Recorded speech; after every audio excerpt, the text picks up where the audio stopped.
Jay Boogie says 80 asked for the fade, offered to go outside. Yeah, why we got to fuck up the money? Let's still get our fade off. Built Free Media says, thank you for standing tall for black conservative men. Oh, yeah, they think we pussy.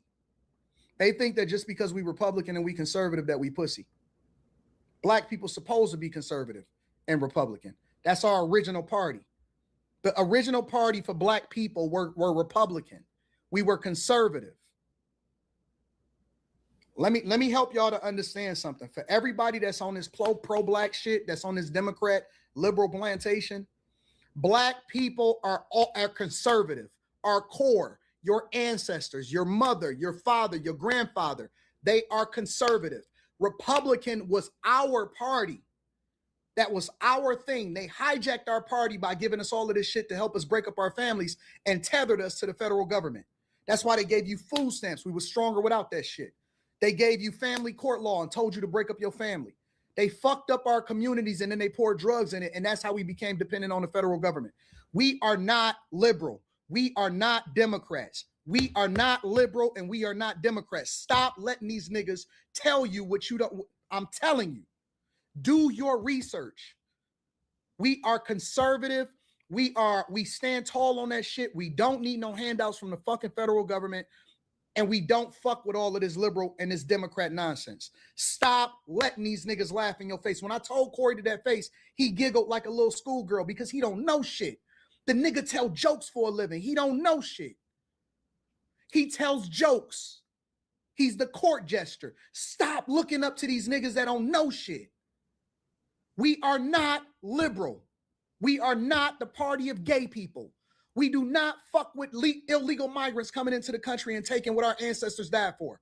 I told the nigga it's disrespectful that we got less than 20% voter turnout rate and we need to be more involved in our local communities, and the nigga giggled like a schoolgirl. Man, what the fuck y'all talking about? This nigga don't know shit.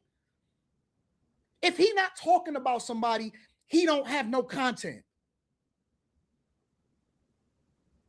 Y'all niggas keep following these cornball ass niggas that's leading y'all into the mire. They a distraction.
Hey.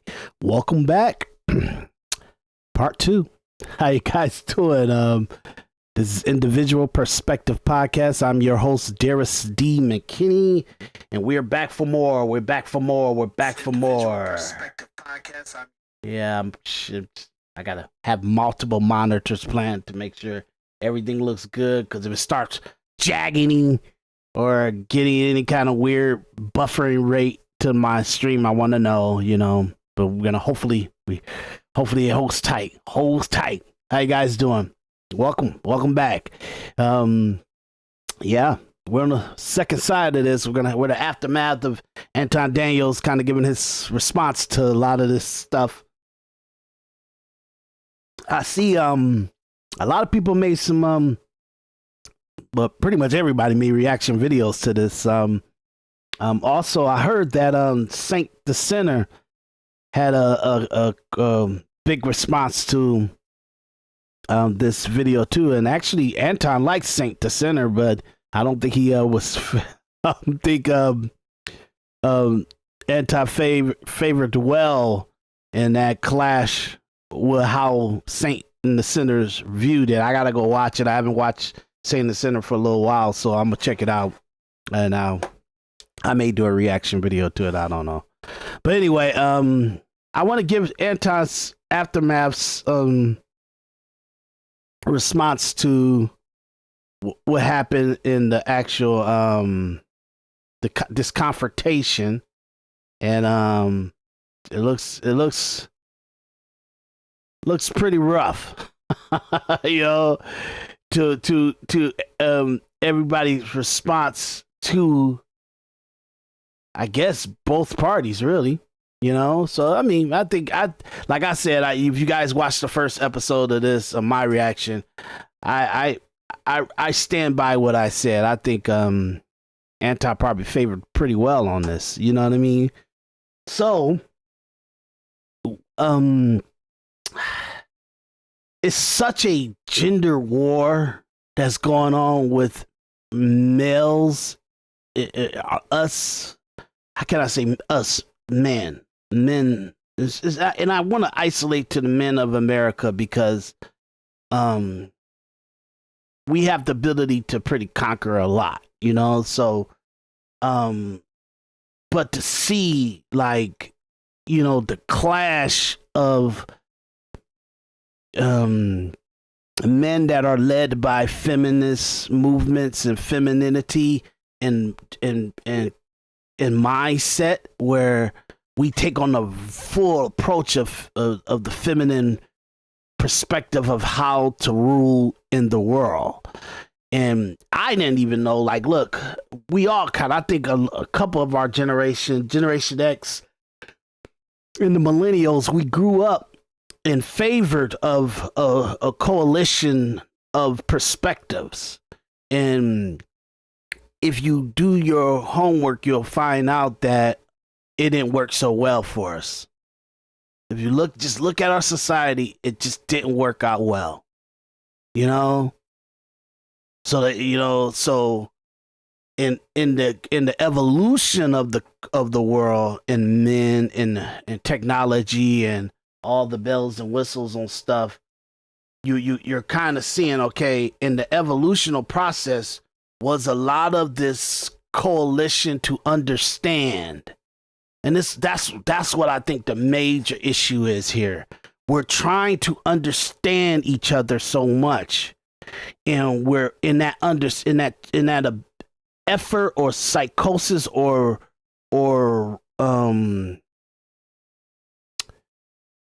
empathy or sympathy or a humane way of conditioning ourselves to relate to people. We try to understand each other, and in that understanding, you're understanding dumb shit too, like stuff that's just logically dumb. It's just dumb. It don't add up. It's the mathematics, the psychosis, that behavioral of it is just completely idiotic. But our hunger and our complete psychosis to understand has put us in a situation where we allowed ourselves to be so understanding to things that just need to be completely shamed and banished and have no relativeness to a relative, or let's say a cohesiveness. Some things are just, it's down the rabbit hole of nothing has standard or rules. You know, it's like some things, when you're understanding of a person's life and what they do and all that stuff and what they say and how they are and all that, sometimes your understanding allows for it to coexist in your life in the civilization, and some things was not ever supposed to coexist because it's logically not right. then there's something scientific and biological that's actually accurate and logical, but our high mind or evolution has made things shameful or not part of society's daily function or majority functionality. So we create that as an our opposition of it. It's see what I'm saying? When you like, for me, I'm trying to communicate this without saying real hardcore stuff on YouTube, but at the same time, my point of it is one person's morals can be another person's destruction. You know, and morals are subjected to who it favors or what it favors. In individuality, you got to move on your own best decisions. And that's just the way it is. You don't deserve to, everybody think that they have the right to live, have the right to exist. You don't. It's all dependent on the eye of the beholder, or the one that can wield the sword or will to destroy your ability to live. That's the truth. There's consequences for someone imposing their will on your life, but technically you don't have the right to live because it can be taken away. It's a sick and sad thing, but that's as black and white as life is, and life is very black and white. I say this because as we get into these confrontations and interactions of I think it's a lot of the stuff, even the opposition between Anton Daniels and Corey Holcomb is the baseline of it is men versus women, psychology, the behavior of men, behavior of women, and the actual rifle, the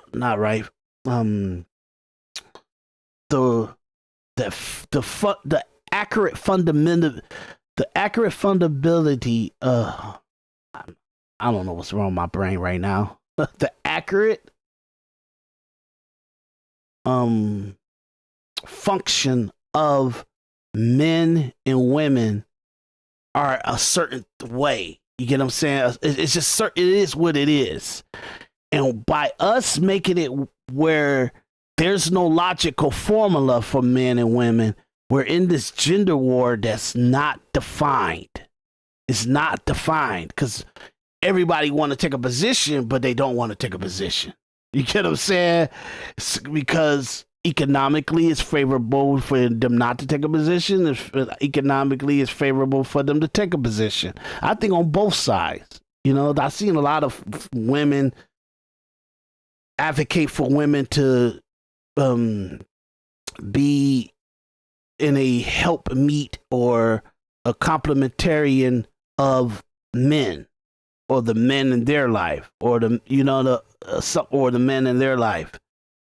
And some men are very communicating and advocating for men to be very goal orientated, focused, principle and purpose focused. And if you stay steadfast to that, everything else falls in line.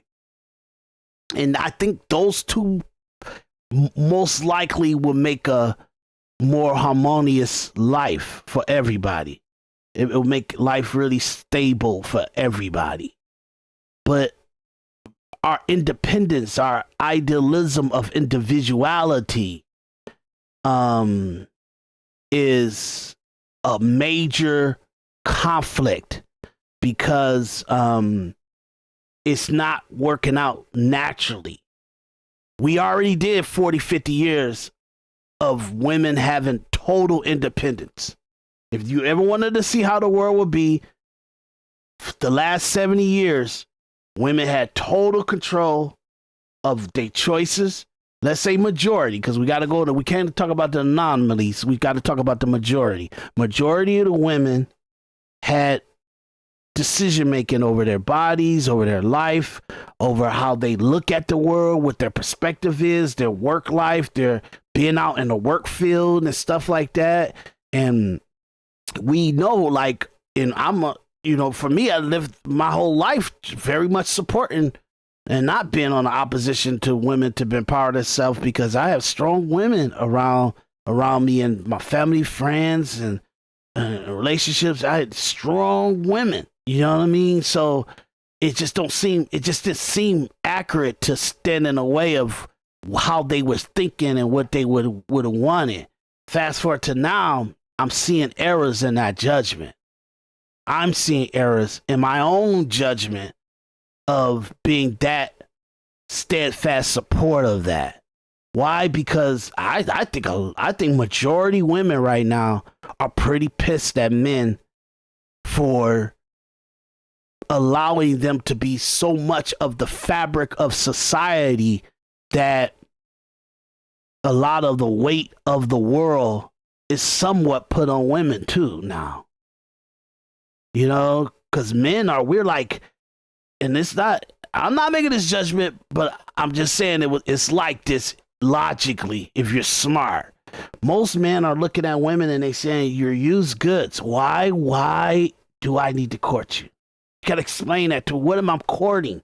I'm courting the leftovers. I'm courting something that doesn't technically belong to me, that is not totally wholly mine. You know what I mean? It's almost like like Stranger Things, where part of you is here because that's where you've been. Part of you is here because that's where you are. Part of you is here because that's where you wish you was. You get what I'm saying? And when you're dealing with, that's most likely the psychology and the DNA and the makeup of women majorly. And I'm not saying anomalies. I'm not saying all women are like this, but the ones that are not are such a minute and a little sectional of the majority that it doesn't count. It's in the 30s, in the 20s. It doesn't count. You got to focus on the 70%, the 60 to 70%. What is the makeup? What is the psychosis? What's the most likely scenario of those women? And that's how men look at it. It's like, I'm coming into this catastrophic situation that is not mine. And then whatever bite back, whatever opposition, whatever conflict that me and you will have in the making of our journey and what we're doing and how it could be better and grander and faster. You could get to goals accomplished faster if we're not somewhat passive aggressively interfering with each other's judgment. That comes because people and men and women don't conjoin anymore. Like the structure of men and women are to join. Once you're joining with a woman, that's pretty much all she knows, and she in her power joins with you. It's not somewhat hidden. And you think you got the power, but you don't. You think you got a collaboration, but you don't. There's always under conditions of, you know. So, like, you got the level up culture in the manosphere world says, well, a woman won't be submissive to you if you don't if she doesn't feel like you're a person to be submissive to. Well, that means that she has a part of her psychosis that's in condition. I will submit under this condition. I will submit in this condition. And most people know that even when you build a company, when you team up with people, when you partner with people and everything, whatever the mission is, that's what the actual end results is. That's what guarantees the outcome. Staying focused on the mission. What's the mission? What's the task? What's the goal? You get what I'm saying?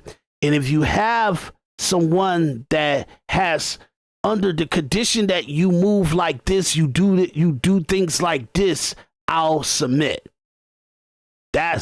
You're already gonna have confrontation. Why? Because whatever you got in your head, whatever the standards is in your head, whatever the conditions is in your head, may not be the structure that this person can move with or move on or can implement or be in conduciveness to it, because he's already in a pattern. He's already in certain functions. Okay, I gotta go in this direction because that's where I come from. That's the role I had to take. You see that conflict there? And the reason why I mention this because it's a lot of stuff that in their conversation, even when you hear the argument, and a lot of stuff that's holds them together is the gender war. It's how they perceive how things should be going with the genders. And how the things should be going with the genders is conditioned to what men should do, how men should be, why men should be this way, and what is the outcome of men being that way. It's totally opposite. It's the way that Corey looks at how men should be and why they should be like this and how they should move is a little different than how Anton is looking at it. And they're clashing because they're two strong men that have an opposition to each other's way of thinking. I want you to follow me. No, I want you to follow me. I want you to submit to me. I want you to submit to me. But men don't submit to each other. We don't. We really don't. Not naturally. We don't naturally submit to each other. We find a value in collaboration, but we don't submit to each other. At any given time, you need to be a self-sustained man or self-realized man that you will be able to say, hey, that's not good for me, or that's not like really what is going to help me in the long run. And you allow yourself to divert from the collaboration. You can't do that if you're in total submission of another person's will. So men are innately in us to not be in total submission, but we do good collaboration. We do partnership and teaming with other men and other goals and stuff like that. And if it feeds to what we're overall want to see in the end results and the outcome, then we collaborate real smoothly, easy, and even aggressively. You know what I mean? Women are very much as spectators. They're kind of there to kind of be along for the ride, or at the same time being complementarian of it, to be a complementary of it. And yes, it's a lot of women that are not like that because they are winners and they could literally do and conquer things and be a collaborator like a man, because that's just the makeup of the world. We kind of created women to be like men and be able to take care of shit like men. You know what I mean? So that conflict is in all our interactions now. We can't even run away from it now. Even when we don't even want to be in a gender war, we get thrust into it in some psychosis and passive aggressive way that we don't even know. I fell into the gender war. You know? So I say that because as we go on and we go to the next episodes and do episode things and we kind of articulate ourselves, excuse me, around these certain interactions, I might say things that fall into the gender war. And it's not because I'm trying to communicate the gender war.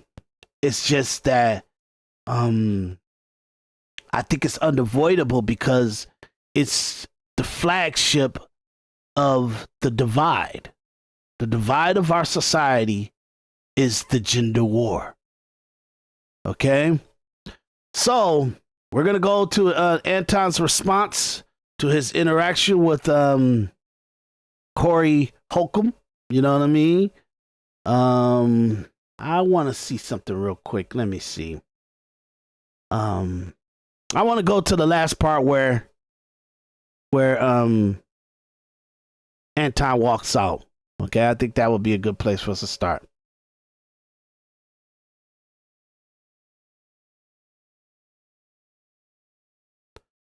Okay, got these little commercials. Always with the commercials.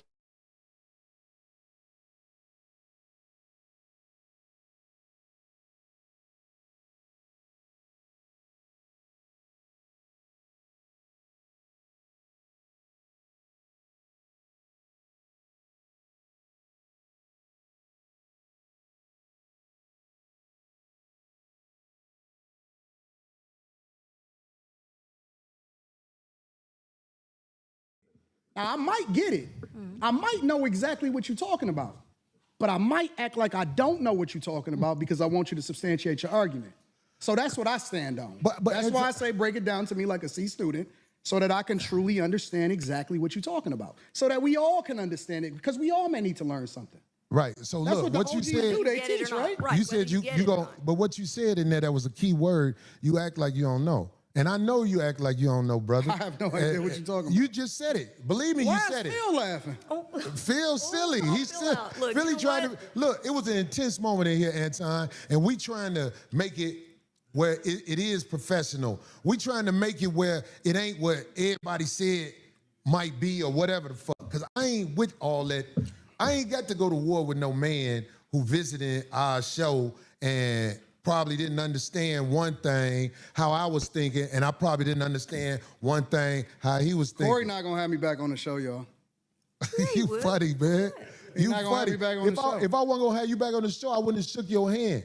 I hope you believe that. When I caught myself, I was like, You know what I'm man, doing this right man now, don't Phil? know that he I'm putting did pressure. Yeah, he's kind of Anton right here is kind of joking it a little bit, and he's kind of.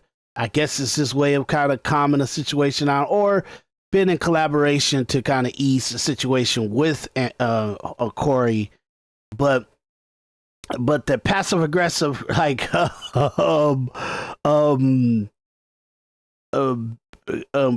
playfulness of the situation where Corey was probably trying to be serious. Say, hey man, I want you to know that I really kind of caught myself because I think I went a little bit overboard. And that's why I shook your hand. I would never have shook your hand unless I wanted to find a way for us to kind of really hear each other and collaborate on what each other is trying to say and what's our principles and our threshold lines are and everything like that. But the nature of their personalities and really how in opposition on the battlefield they are is the thing that's bubbling to the surface. No matter how much they try to calm it, you know what I mean? It's on both sides. There's a passive aggressive. I don't like people like you or men like you or what you represent, and in my right mind, I cannot have a truce with you. You know, that's happening on both sides of them. I don't think they paying attention to it so much. But it is happening on both sides, you know. So that's what's making a major, like, underlying tone and the passive aggressiveness of joking and stuff. And a person is serious and trying to make the person understand his principles, but the other person saying, "Okay, I understand your principles, but let's, like, you know, I want to kind of make sure what to be expected here, but at the same time." This is gonna be pretty hard for you to, like, have a future with me because I think I just dominated you on intelligence and principles and understanding what is really going on and being a mouthpiece to the community and the culture and society. I just think I just showed you up. So I don't know how you're gonna move forward with this. And the other side, the person saying, you know, I'm just trying to make sure that we understand each other and our principles and make sure this contentious situation can be resolved in a way that our principles can be upholded and respected and everything like that. But I don't really see and understand why you're like the way you are and who you are and what are you trying to get out of this overall. And I think Corey went into it with his agenda to communicate and to interact or debate with Anton about And Anton went in to have great communication and be great realization to things that may not have been communicated or debated with the platform with Corey. So he's there to give an enlightenment to Corey and all of them and everything else. But in the midst of him doing that and communicating, he's finding some very holes and some things that he find not so celebratory about Corey. And it makes his red flags go up, and it makes his mindset of not making himself in a way he wouldn't communicate Corey's errors to him.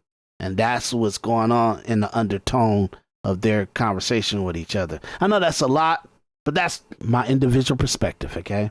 On him to get me back on the show. But it ain't working by saying that he not going, because it ain't gonna work like that.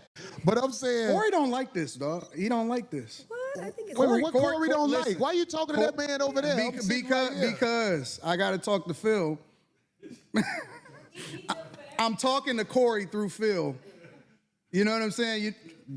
If you know, you know. Here's the thing. Them the games where niggas get into fights. I'm telling you, this is how it jump off. Go ahead. Corey not going. See, he's telling him he's been passive aggressive, or he's talking to his producer. I guess that's Phil, you know. And Anton's kind of been playful with it, but Corey doesn't understand. He feels it's a break of manhood and masculinity, but really it's not. Anton's been extremely dominating, and it's almost like a king, and how a king of higher stature is dealing with another king, and however those two kingdoms kind of present themselves, that's their opposition. Oh, I got more gold than you. Oh, I got more fur than you. I got more velvet than you. I got more castles than you, or wings of your castles than I do. And it's like that. They both kings, but at the same time, the opposition of the valuation, because they're off the topic of ruling, and now they're on topics of personality. And once they get into the personality situation, which I think Anton's there because he feels that's the value for him at this moment to be at.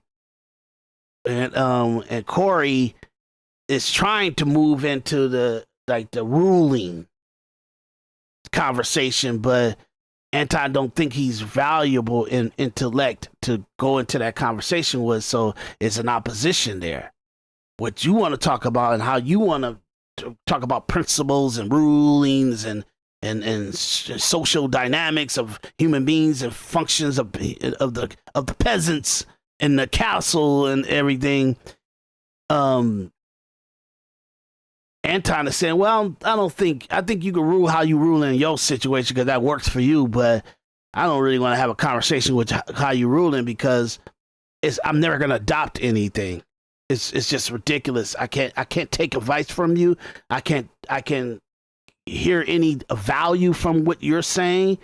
And right now I'm in what works for me right now in this conversation, in this interaction. What's the value of it?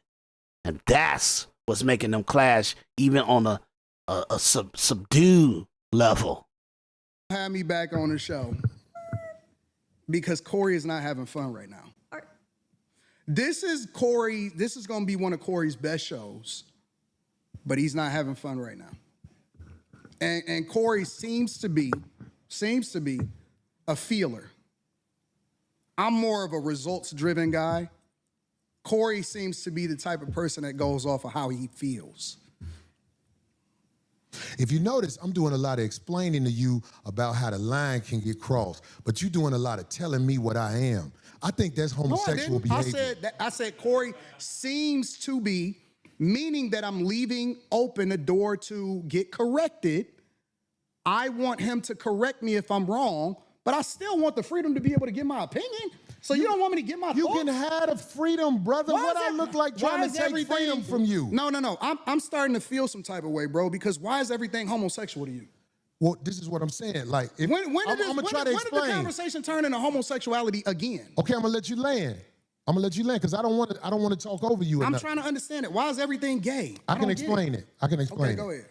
Maybe look, I'm not saying that you gay, but what I'm saying is if you looking at another man and you say you talking to me through another man, if I'm a man, I'm gonna say, well, I'm right here.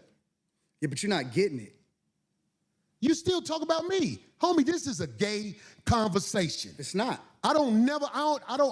When you talking to men who play in riddles and stuff like that, I'm telling you, You the one that's talking in riddles. I'm you talking ain't never been to straight talk. jail, have you? Hell no, I ain't never been to jail. I Why could would ever go to tell. jail? I could tell. You been to jail? Nope.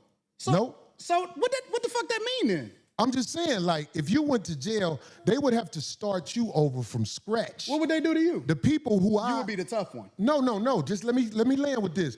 The people I don't who think from a jail perspective, nigga. I'm not a jailbird. I'm never going to jail. I see. The fuck is we well, talking you can't about? say what you'll never do, but I'm I'm saying. never going to jail, bro. Well, okay. I don't even have that in, dog. I don't even like that type of energy. I'm just trying to make a point. Anton. What I'm saying is, I have been around enough people who have been institutionalized where I know how to carry myself around men who not finna play with you. That's all I'm saying. Yeah, and I think you guys got to understand. Man, what the hell? Sorry about that. I don't know why that's disturbing me. Sorry about that, guys. But anyway, see, this brings back up what I was telling you guys. Like, literally, Anton is in how he's in the aftermath of this conversation. That's why he's kind of reading everything and the outcome of everything, and then it falls right into it. That's why it's happening like that. That's why when you see stuff, you're seeing, like, Anton will say something like, I don't think this is gonna be your best show, and this is gonna be one of your best show, but I don't think you're gonna invite me back on here, because when you get a bird's eye view of this, when you actually able to step back and observe our interaction, this wasn't good for you. You don't need to be on a panel. You don't need to be on an interview or a podcast with a person like me if you're in opposition of me. You have to somewhere have support for me in order to be on a panel with me, because you're in total different function and outcome to me.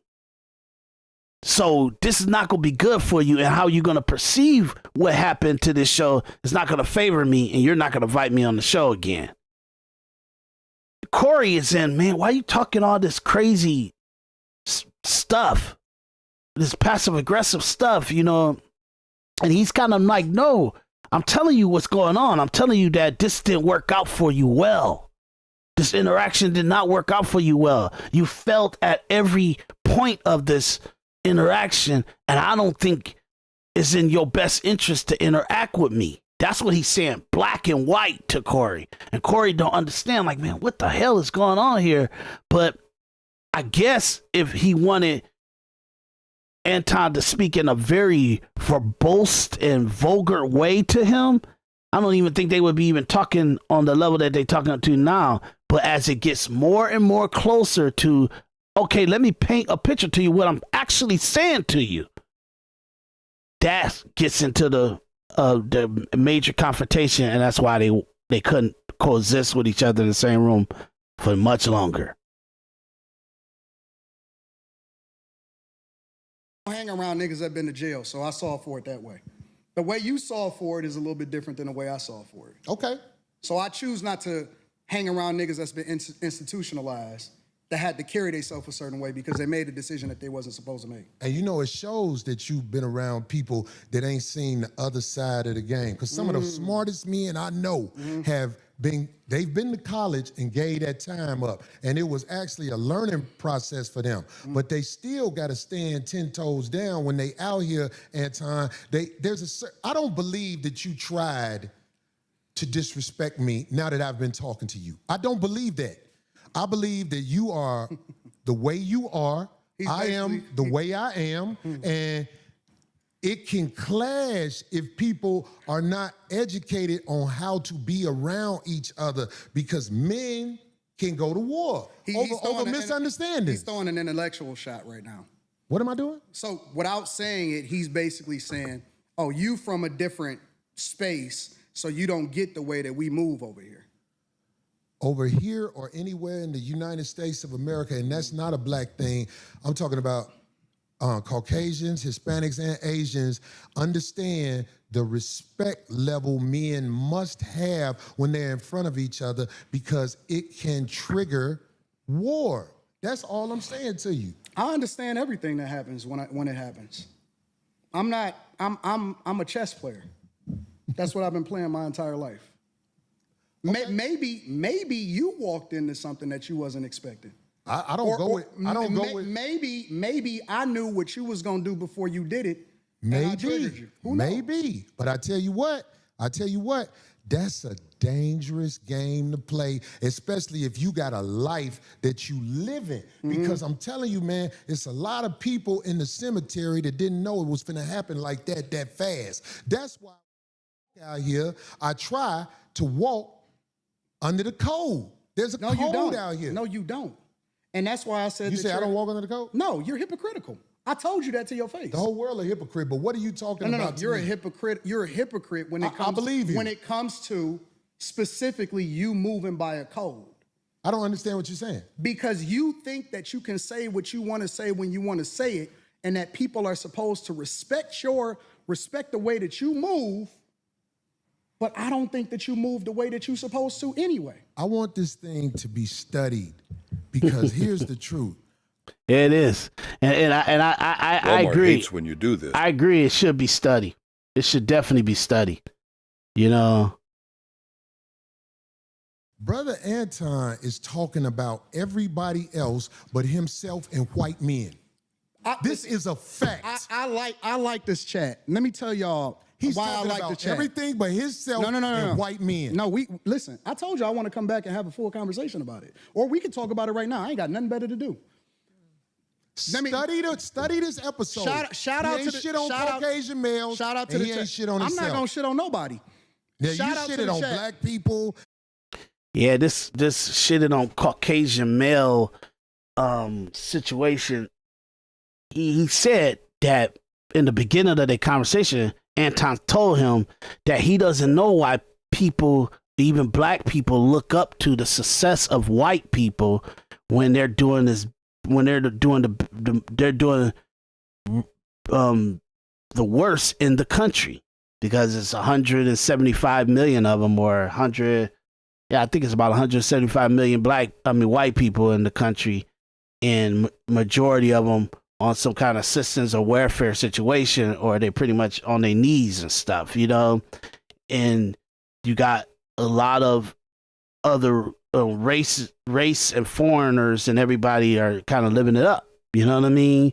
So he said that to him in the beginning. So they got some, like Corey got some thing going on in his head about anti-white people. And Anton don't care about that, because it's about outcome for him. He knows he's doing better than majority white people. So for him, he's kind of looking at it like, well, they ain't better than me. You know, so if they ain't better than this black person, and I'm no Barack Obama, if they ain't better than me, then they can't be the greatest thing in the country. You know what I mean? That's how Anton's looking at it.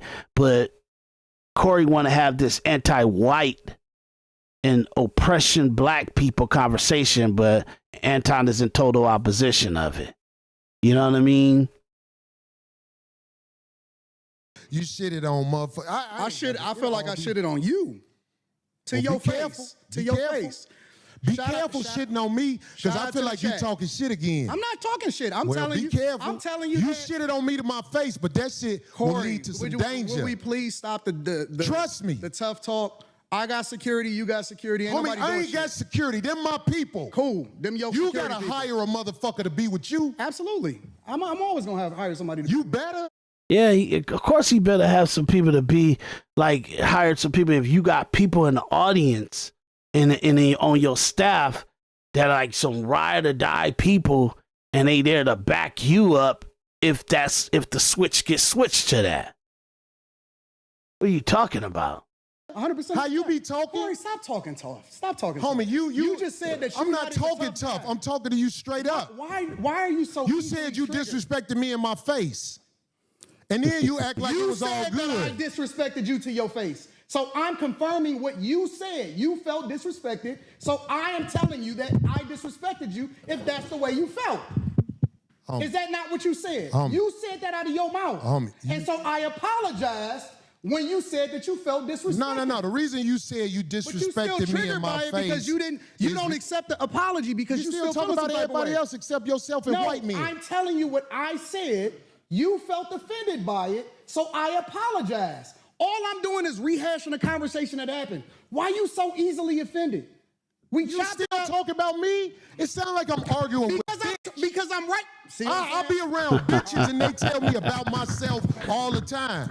Be gone. No. That shit don't hurt no feelings. I'm It's not probably talking about better this way. Because I just proved my point. Be down. You're So you proved the hypocritical. point. You're hypocritical. Homie, just gone, man. No, you Just hypocritical, gone, bro. man. You Just gone. hypocrite. I'm out the jet. You done did this He's before. Get your hypocritical, bitch ass the and Hey, homie. All right, I'm out. Get your bitch ass the fuck on. And walk over there with your bodyguard and your bitch, nigga. Walk over there with your bodyguard and your bitch. You proved my point. I got shit to do. You're right. Don't bring bitches up here, dog, that you ain't finna stand on. Remember I told you that. If you got a bitch with you, explain the bitch. Don't ask her to be on my show, nigga. Can she be on the show? I don't know that bitch, nigga. Now get your whole ass the fuck on and pay for your pussy like you got to, cake ass nigga. And go get you a bodyguard, cause the nigga be done slap the shit out your bitch ass. I got shit to do. I ain't finna follow that nigga out the door. I am who I say I am. I stand on it. Fuck a friend.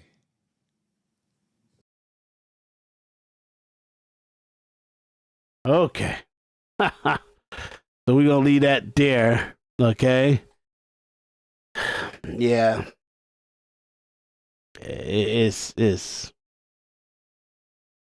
you know, yeah, that's just hardcore, and it's all that F a friend and I am who I say I am and stuff. And and trust me, I looked at Corey Holcomb's his work, and he's been doing this for, we talking about over 12, 15 years. You know what I mean?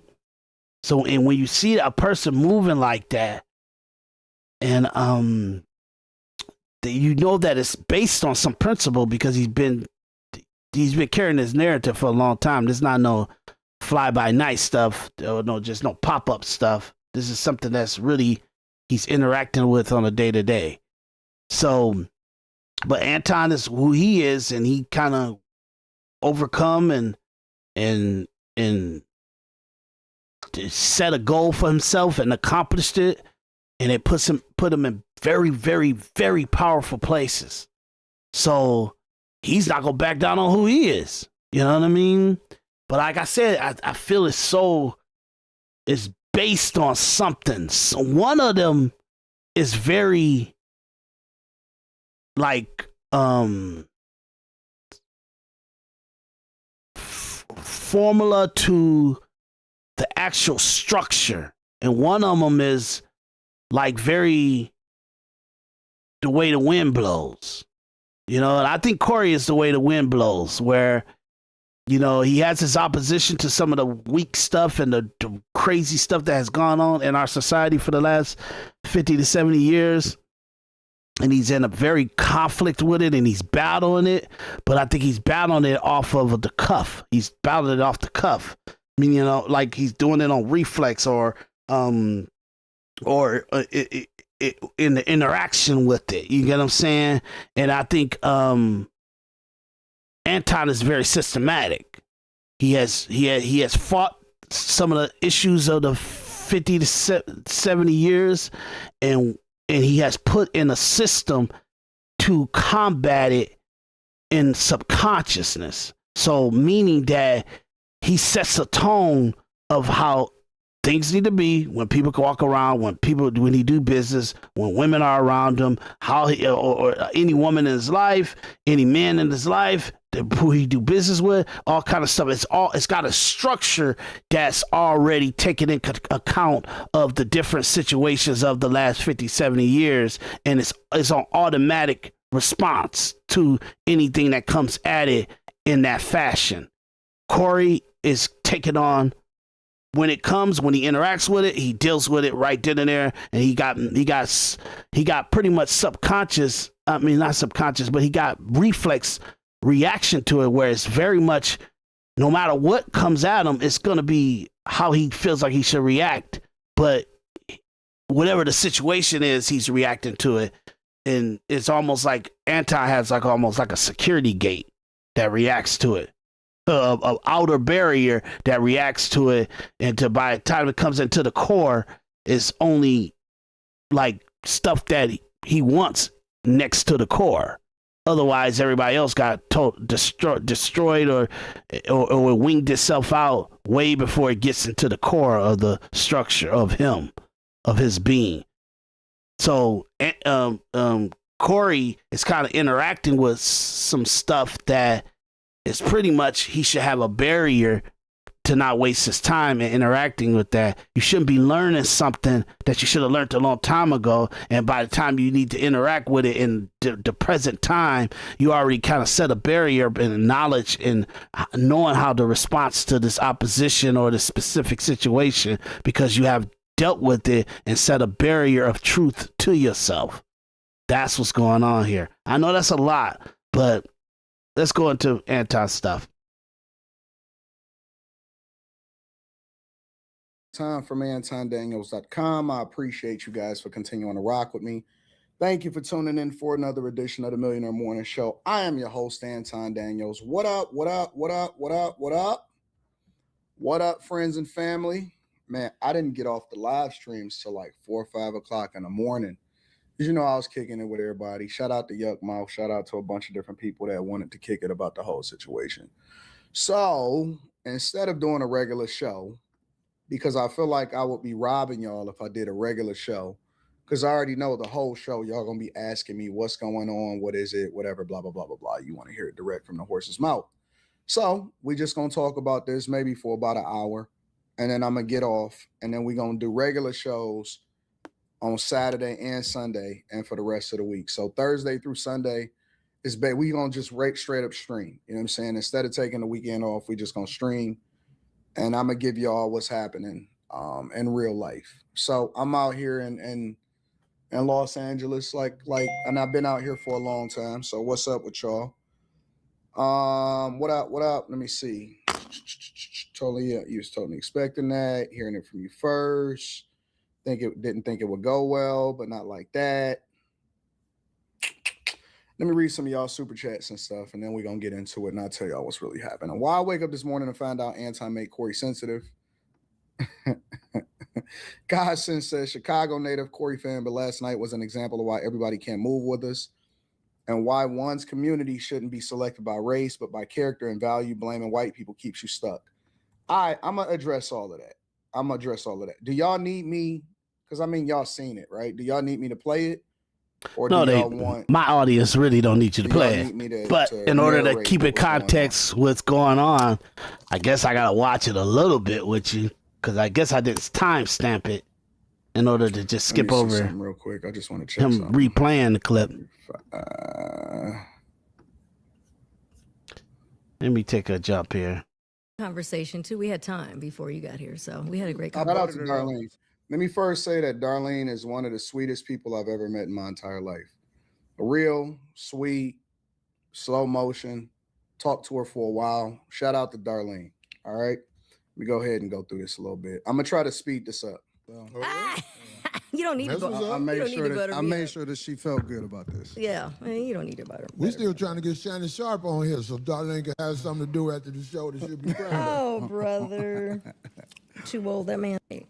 Greg going out here doing his thing. I'm gonna do all politics because that ain't what the show We about. got to get there though. Yeah, but I'm saying I don't want you to miss no points. Here. So I don't see what the problem is. Well, I tell you like this. I cannot respect men who are claim jackers. Like I don't Like what? Give me an example. like the United States. No, give me an example, like a real life thing. Like, what did they take? The United States. So, right away, I'm gonna keep it 100 with y'all. I'm gonna be so honest and so real. In the very beginning, when we first started this, I realized that he didn't have the intellectual capacity to have a real conversation. This is the honest to God truth. I mean, how do you want me to break this down? Greatest country in the world. You don't know the history of slavery. He really don't even know the laws. He don't know about what happened with black people. He doesn't know anything. He doesn't know you're benefiting and you're sitting here living on the land that it is that you're talking about. You can't give any real examples. This was not going to be an intellectual conversation.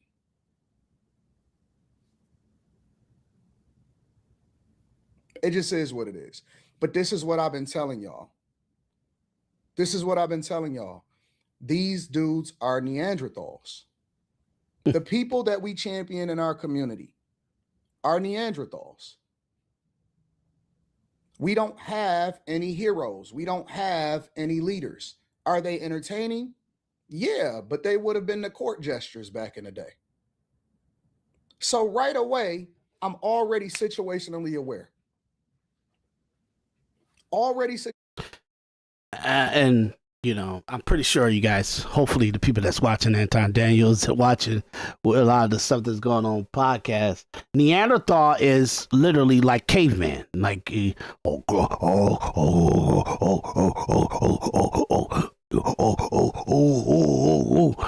it's just like, you know, you're bumping around and you trial and error and all that stuff, you know, just very like Neanderthal behavior where it's just like you do and you don't really kind of shape out why you're doing it or what's the repercussion of what you're doing. You're just doing, you know, it's very Neanderthal, you know.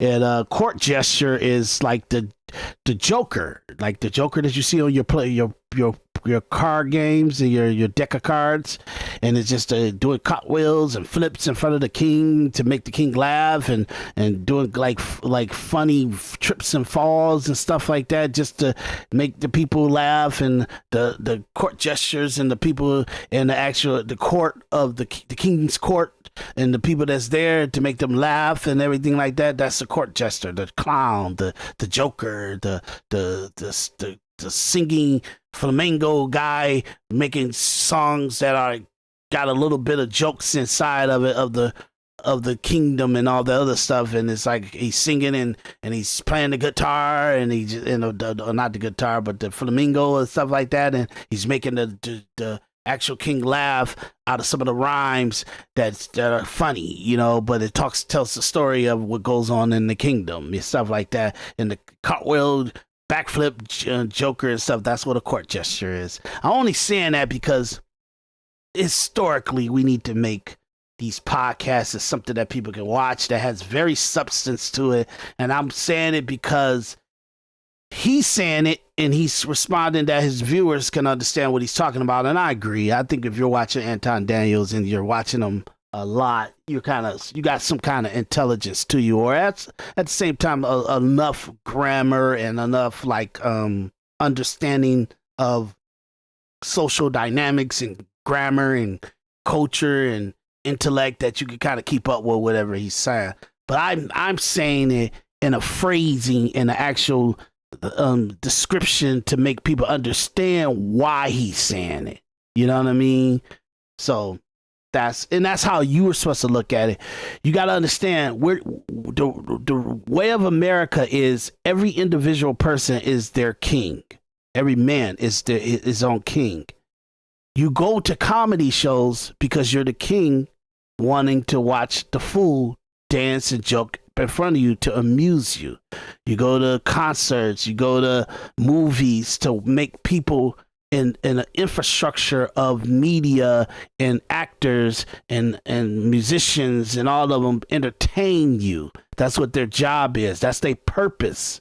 And I think we've allowed ourselves to be that we hold in high esteem and high value the people that work for you.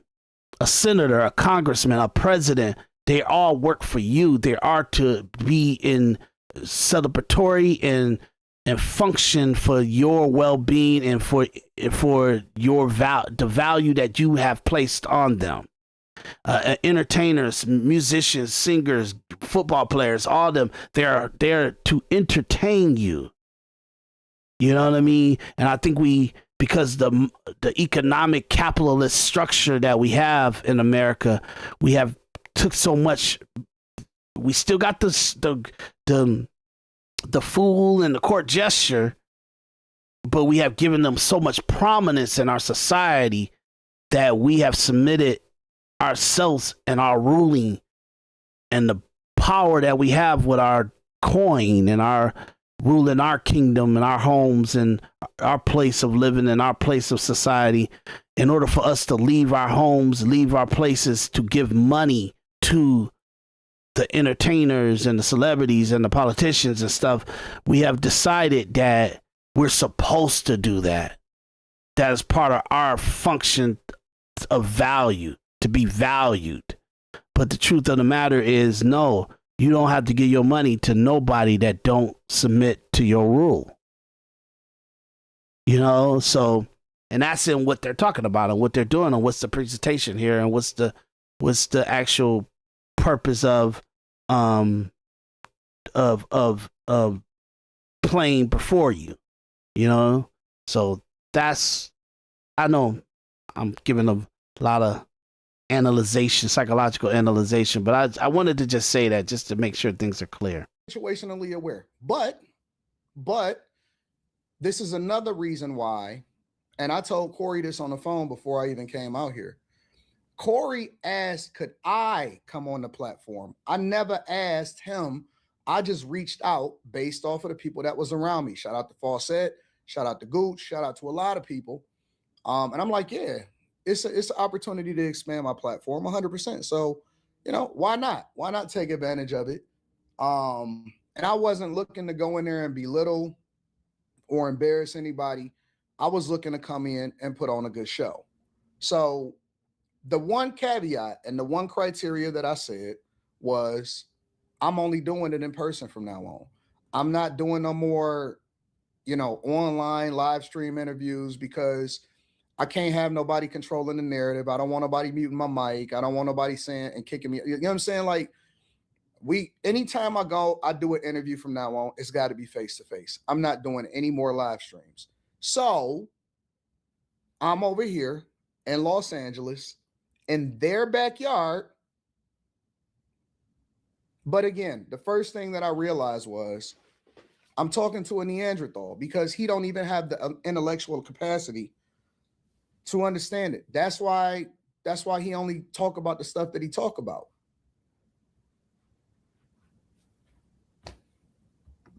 As an African-American male. Because most of the niggas that's complaining about it ain't never even really seen real racism. All right, we These already is know new all niggas. that. That ain't the shit that y'all want to get into. Y'all don't care about that because we didn't really talk about anything of substance. I want to get straight to the shit. I'm not an ass kisser of no. I think you doing what's easy. No. I'm doing what's real. On You the missing streets, it. I've been pulled over by the police. Who ain't on the streets? Or I'm the in ICE Detroit. agents or whatever. You in LA. I'm in Detroit. He not even in the city where he came from.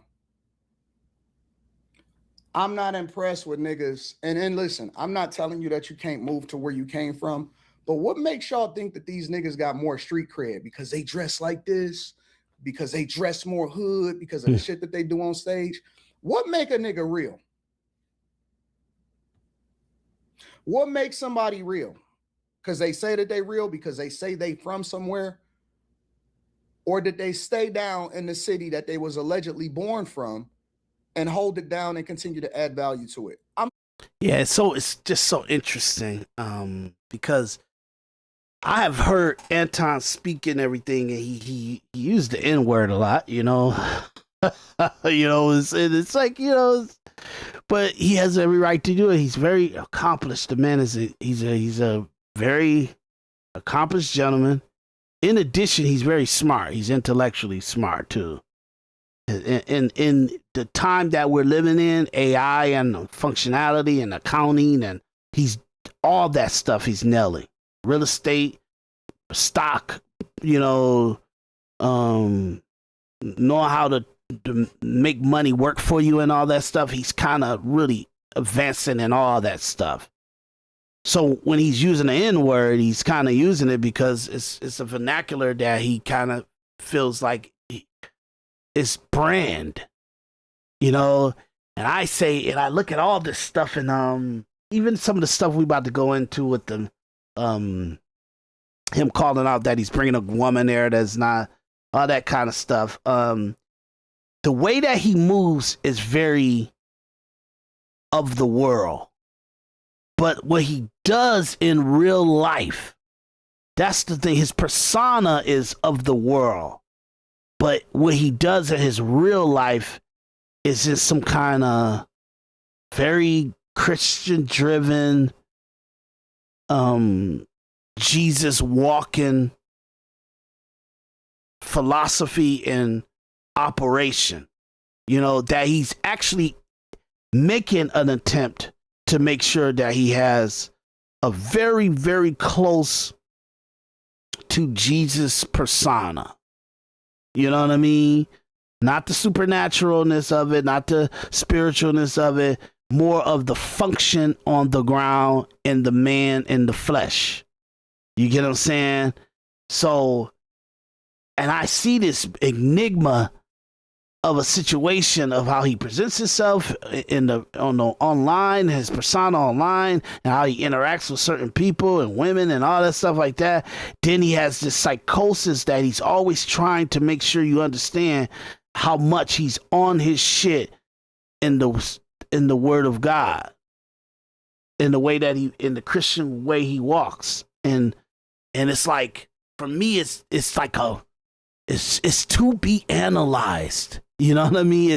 You got to analyze it, because it's, you know, no matter if it's for him, he wants to kind of hold some cards to his vest and give a certain perspective out there, or have people debating what's going on here because it's an economic value to the debate. You know what I mean? In the conversation of the analyzation of the psychosis of it, it's interesting to me as an individual, because I'm saying, like, okay, you can't say the way that he moves and the way that he is wrong when it works. And then I'm saying him in comparison to different shady people that's going to come around you a lot, different celebrities, different people that function in success. You kind of look at everybody, look at all of them and say, okay, what are you seeing here that's interesting to not follow, but take a little substance, what they say, eat the meat, spit out the bones. And his situation is so interesting. And I'm always kind of looking at it. And when I bumped into Anton and I seen like this man's from Detroit. I'm born and raised in Detroit.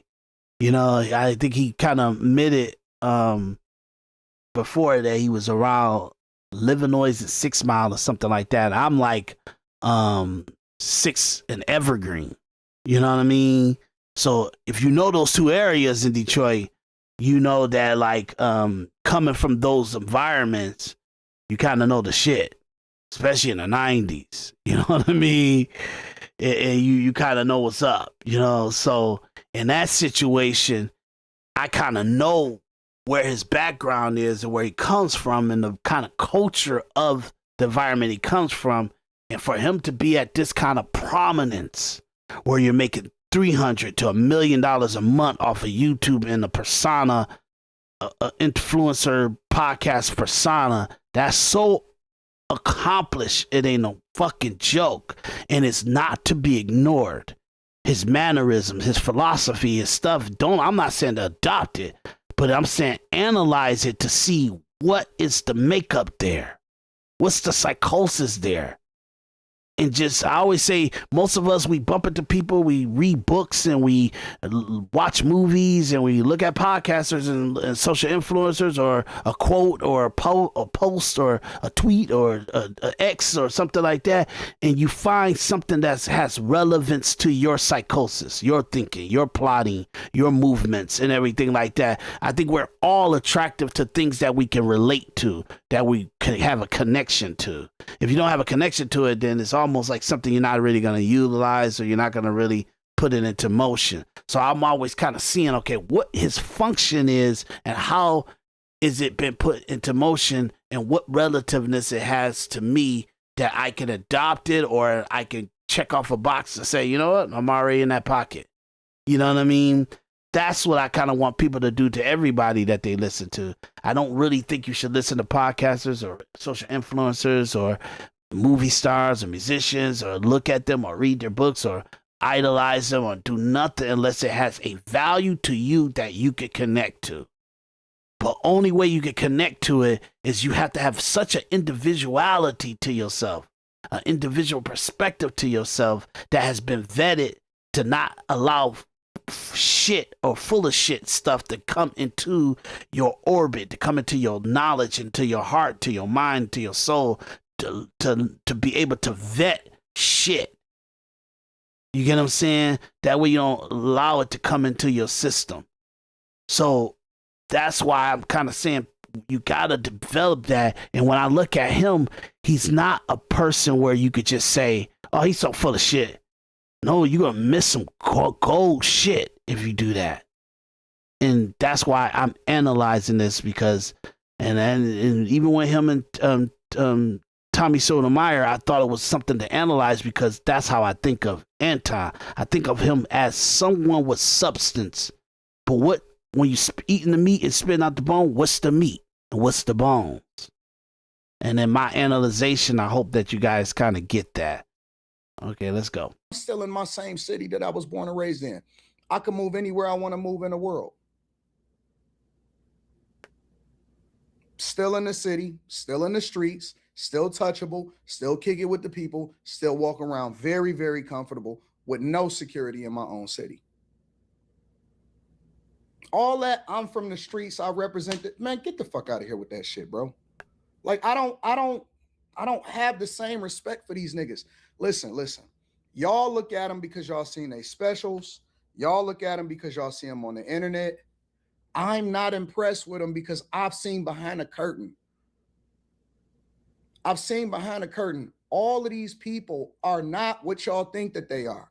And so when they finally interacting with somebody, and you the same way online as you are in person, it bothers them. It's almost like spiritual. In the blackest city in the United States of America, I can move anywhere I want to go. I choose to stay in the core of my city, and I choose to participate in my neighborhood. I choose to tithe to the streets. I choose to put kids through college. I choose to interact and truly use my tax dollars and whatever it is and give jobs. I employ over 50 people. Facts. Nigga, I'm an economy. I put my money in my community with my people. Listen. They don't want to hear that shit, because now it flies in the face of the sellout narrative, because it's about what you do, not about all of that talking, not about whether or not you saying the things that mean something. It's about what you do. They don't want to hear that shit. That's nice. It's a hate. Yeah, and then you gotta celebrate him because he's real about it and stuff, you know. And the reason why I wanted to stop right there is because in order to be a doer, a person that's doing, and an actual person you gotta understand. You gotta know what's going on with Anton. I don't think he wants to pay his employees under $100,000. So all these 50,000, these 50 people all these 50 employees that he has a structure in his brain that he must get himself to a place where he can give them 6 figures. Otherwise he won't hire them. You know what I'm saying? So in that situation, if you're dealing with a person like that they're able to listen to that, you guys got to understand. When you're watching podcasts at home, when we're watching podcasts at home, and when we're kind of looking at these social influencers, these senators, these mayors, these congressmen, and all these people, and they're able to employ people and give them 6 figures and up, and then them doing it to multiple people. Do you know how much you always say, hey man, if I had like $5 million, I could turn it in CDs and stock and do it, put a little real estate out there and everything like that, and then get about $30,000 to $100,000 coming in every month. That allowed for me to pay for multiple people to have $5,000 of income coming in monthly, but I'm making it off of money that I invested in stuff, and it's generating passive income for me. That my passive income, I'm employing people, and by me employing those people, they're making me more money off of their productivity. So this is what he's doing 50 times over. If you go by his conversation about 50 people. So I'm telling you, he ain't paying those people $30,000. He's paying those people in the $60,000 to $100,000 a year. And if he's doing that, that's a lot of money to generate and to take care of people every single month. 5,000, 10,000, you know what I mean? Stuff like that. And if you're being that kind of a doer, do you understand what that means? That means it's 24 hours in a day. I could guarantee you about 18 of those he's working. I'm talking about he's working. He's doing something that actually generates income. And it's generating high figure income for him. Now you think about that you had kids when you were in your teenage years or in your early 20s, and you can't be out there doing no stuff like that. You barely can successfully give yourself 8 to 12 hours of work hour days to do something that's worth 60 grand. You get what I'm saying? If you're lucky, 70 grand. The average person in America makes $32,000 to $47,000, and that's me being charitable. If you really want the real numbers, majority of Americans, that's 170 million employees in the country, 170 million people in this country actually works. They actually work. They do something. That's 1%ers, 5%ers, 10% of the most high figure economic people to all the rest of them. So 70% of the population makes in a range of $25,000 to $52,000 a year. That's real numbers. That I most likely, you could go to every single person in this country that works, the 170 million people, and they're going to fall within that bracket. The other 5 to 10% of the people that works in this country, that lives in this country, and maybe I'll say 25 to 30%, they're ranging from Elon Musk, high hundreds of billions of dollars, down to the Popeye's chicken employee, a McDonald's chicken employee. Well, I'm sorry. I'm not talking about the Popeye's chicken. That's the majority. Let me say that again. The 25 to 30% of the population of America, they make from the Elon Musk $50 to $100 billion a year down to about $150 to $175,000. That's 30% of our population in the country. $175,000 up to Elon Musk's $50 billion, okay, a year. Now that's the range of 30% of our population in America. That's 170 million people. 30% of those 170 million people make those numbers. $150 to $175,000 up to Elon Musk $50 billion a year. Okay? So we can put that to the side. The other 70, those people range from $25,000 a year up to about $75,000 a year. You got that? Overtime, doing other investments and moving some other money around, they may turn about $100,000 to $150,000. That's what 70% of American population make that's working a job. 70% of 170 million people that works. When you understand that, and you understand that he's making $300,000 to $1 million a month, and the amount of money that he generates in his life, in his world, and his businesses, off of him being a high social influencer and podcaster. Do you understand how much you gotta move and dominate in your own personal life in order to just make $10,000 a month? When you understand that, then you understand what's the divide here in our society. That's why I say we don't live in an economy where we can keep giving our strength to people we look up to.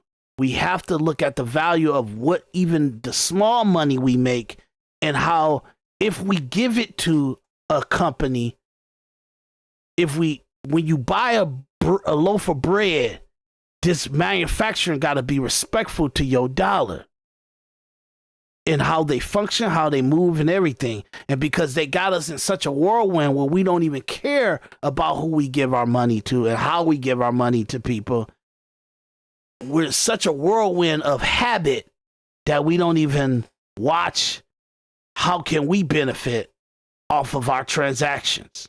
They do. People like Anton, people like Big Corey, people like celebrities, comedians, musicians, and high society bankers and consultants and all these people in the medical field, they all benefit off of how you don't think about how your money can benefit you when you spend it. Like you buying a product, but is the way you buying that product, does that make you more money? That's how you got to think. And it sounds crazy, but they put us in a situation over the last 5 years where that's how we got to move now.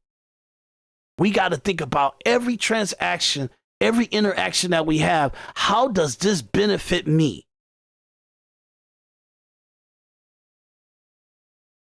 In the real world. And I'm talking about real outcomes. You get what I'm saying? So I'm gonna let him keep going. It's a hate within their spirit. Man, I'm telling you, bro. It's a hate within their spirit. They don't want to hear that shit, man. I don't know if y'all don't understand, black people. Listen, for all of the black people and Americans that's listening to this right now, these niggas don't have y'all best interests at heart. Don't give a fuck about you.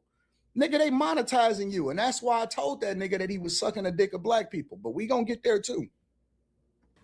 So I choose to engage. So when we Is that what I said? I said when the cops shoot you, ain't nothing you can do about it. Is that a lie? This is so insane.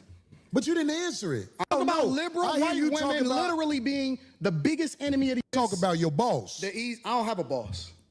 We say that. We say that. But here's the truth. I don't have a boss. It's Listen. Then they try to say your boss because they want to insinuate that you're doing it to stay in the good graces of somebody. Anybody that has ever tapped into this platform, anybody that has ever watched any of my live streams, you know I'm an equal accountability smoke giver. I done went off on the whitest of white people, blackest of black people, outsiders, immigrants, the whole 9 yards. And I have zero people, no ownership, no management, no bosses. I don't worry about no sponsorships. I am 100% owned on my own. I have zero financing that I have to worry about. I own all of my properties. I own all of my cars. I own my own portfolio, the whole 9 yards. I can say what I want to say because I don't have to worry about getting fired. I don't have to worry about a sponsor saying we don't fuck with you no more. I say what I want to say. That's the whole point. So you're not talking to somebody that's bought. I ain't never took a dime on a political pact. Every decision that I make, every position that I take, whether you like it or whether you don't like it, is because that's what I really believe. Right or wrong, I really believe it. It's a reason you go after black males or black people quicker than you will go after white males. What are white males responsible for in this country as the down end? Here's the fact. Have you seen something about Caucasian males and how they... I'm not an ass kisser of nobody. Yes, you are. Here's the fact. Have you seen something about Caucasian males and how they destroy this nation? Well, what did I miss? Let's slow down because you're talking loud, but you're not saying a lot. So the reason that I said let's slow down is because in a conversation, when you move from point to point to point to point to point really fast, Yeah. I want to go on slavery. I want to go to this. As soon as you start, Yeah. It's like all that. I said that when I was watching it because they was bouncing around, or at least Corey was bouncing around. But when you throw comments out that needs clarification to have complete understanding and fair objective analysis of it, you have to stay with that conversation. So stop having a lot of things you want to talk about in your head that you want him to explain himself on or give some kind of clear understanding or justification to how he communicates about it in front of the court, in front of the people, and you know, you got to let him explain it. But Corey was bouncing around to different things that he didn't like about him, and he would say a comment out like you kiss the ass of, or you were always in support of a white man. Well, let me explain that to you, how inaccurate you are to that. But he doesn't allow that. You seem to be like dodging, doing like wanting to talk about white people and you don't seem to be in. He's just saying a bunch of stuff about analyzing him. But like, okay, if we're going to talk about that, or we're going to talk about the Atlantic slave trade, or you're a slave still, or you're part of the system, or you're not going to talk about the system or everything like that. Well, let me address that. But I gotta go. You put out 3 things there. I'm sucking up to white men, and I won't antagonize white men, and I'm always talking about black people, and I'm always talking about black causes, or I'm kissing up to white men, or I'm not I won't talk about my boss or the people that give me favor, money, and all that stuff like that. All that stuff is like 5 different situations that I gotta get clarification to how the premise that you're putting up. So let's walk through it. He's not letting them do that, and he's bouncing all around. So that's why, because of Anton know how to communicate, he's stopping him and making him have to. Nope, we're gonna address this first. We're gonna address this, and we're gonna address all the things you just threw out there, and that's what's going on there. Explaining yourself. Somebody move on to the next thing. And it's strategic that they do that because it make it seem like you're dodging, but they don't want to deep dive into the conversation. They don't want to really, really get to the point. They don't really want to be exposed on why you believe what you believe. What did the transatlantic slave trade, what really happened during the transatlantic slave trade? How do we get here? Why are we even Democrat? Black people, when I told him, I said, listen, we were never Democrat. We were always Republican, and we were always conservative. It was move on to the next part. But why did you talk? Why you go? And it's like, okay. Then I started realizing, okay, I see where this is going. Let's slow down. Let's go point by point, and let's break this shit down. Because we got all night. I ain't going nowhere. I slotted myself just for this conversation. But this is where we gonna get to it. And let me tell you what the blogs missed. But they do that intentionally. No, you talking no, you loud, talking loud. and you still talking around. What you What did trying the to do- Caucasian male what do you to trying to- America I'm not- to bring it down? I'm not getting into that. You I'm not dancing getting into around that. it. No, And I'm that's not. why I lose respect for you when you start dancing and kissing Caucasian males' ass. Now, they don't add that part in there. Why don't they add that part in there? Where it start is after he say that. The disrespect was before I ever said anything. When you see this chopped up on platforms, they chop it where I then respond to the energy. They don't chop it where the disrespect started. They chop it. Oh man, if Anton would, nigga, he started saying disrespectful shit way before I ever even. I'm like, okay, I'm gonna return the same energy that you gave it to. When they start their clips, and when people start to do their narrative, they don't start it at where he said, "You kissing Caucasian men ass." Right. Is that gay? You telling another man that he kissing a Yeah. white man's ass? And look, subjective is you put your own perspective into the equation of analyzing something, okay? Or how you perceive something, or how you communicate something. You put your way of thinking, your way of conclusions that you have made that may not be factually based or structured by the facts or evidence. And so when you subjectively communicate something, it's not in full truthful that can hold up to scrutiny.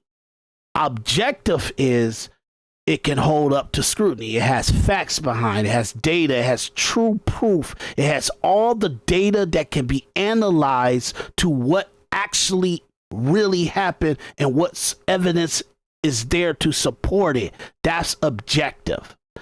Objective analyzing is what every respectable human is supposed to communicate on. You don't let something come out your mouth unless it's objectively held. Like it can be backed up in an objective analysis. It can be backed up by facts. It's an objective communication. That's how you are. A kid can be in speculation. A young person could be in hoping what they're communicate is the truth, because to the basis of their knowledge, they don't really know if it's the truth. They're just saying it from what they perceive to it to be. An adult, you don't communicate anything unless it's the truth, unless it's objective communication. It is not up to debate if an adult can communicate its subjectiveness or objectivity. It's not up to debate. If a human being communicates to you out of respect to yourself, it better be objective. If you're communicating to a human being out of respect to yourself, it better be objective. It better be objectivity that you're communicating with. This is my problem. Now, for me, sometimes you got to move through this society, move through business, move through interacting with people that you got to know somebody just lied to you. And, and you're in a situation that even when you're communicating to somebody, they're actually in the mode that you better lie to me, otherwise I'm going to burn this whole thing down. And you're like, holy shit. So if I communicate in total honesty with you and bluntness to you and objective communication with you, you're going to burn the thing down because you're going to burn everything down because you don't understand how you must deal with things on what it is. That's our society now. We can't communicate objectively with each other.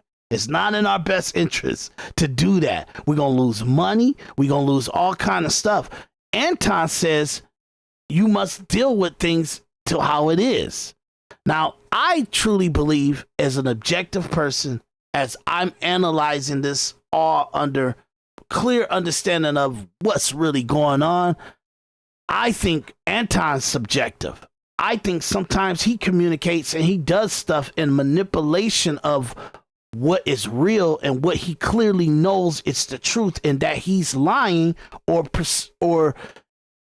not really communicating what he knows to be the truth, and he may not communicate either or in order to get the outcome that he needs and that he wants. And the reason why I mention this is because as he deals with this situation, as he analyzes and he gets his reaction to what happened, he's in objectivity right now. He's in objective analyzation of that situation, because it was a situation that he could stay in full objectivity. But in certain ways that he probably move in business and how he podcasts and how he communicates in his world of doing his moving, he does some things that are subjective, or at the least he's diverting the truth, because it might be bad for him. It might be bad for a transaction that he may have in business or in the interaction that he needs to have the better hand and the better outcome for himself. Reason why I mention this, and I know it sounds crazy that I'm mentioning this stuff like that. I don't care about Anton Daniels. I don't care about Tommy Sotomayor. I don't care about Corey Holcomb. I don't care about Barack Obama. I don't care about President Trump. I don't care about Candace Owens. I don't care about Tom Cruise. I don't care about any other person that are not the majority and the average citizen. My fight is for the average citizen. What do your mindset need to be? You get what I'm saying? And your mindset needs to be that to have the better outcome. I'm just telling you guys, this is the way society is right now. I don't like it. I don't think it should be this way, but this is the society that we have. And this is how you're going to get better outcome in your own personal life, your own personal interactions, your own personal transactions.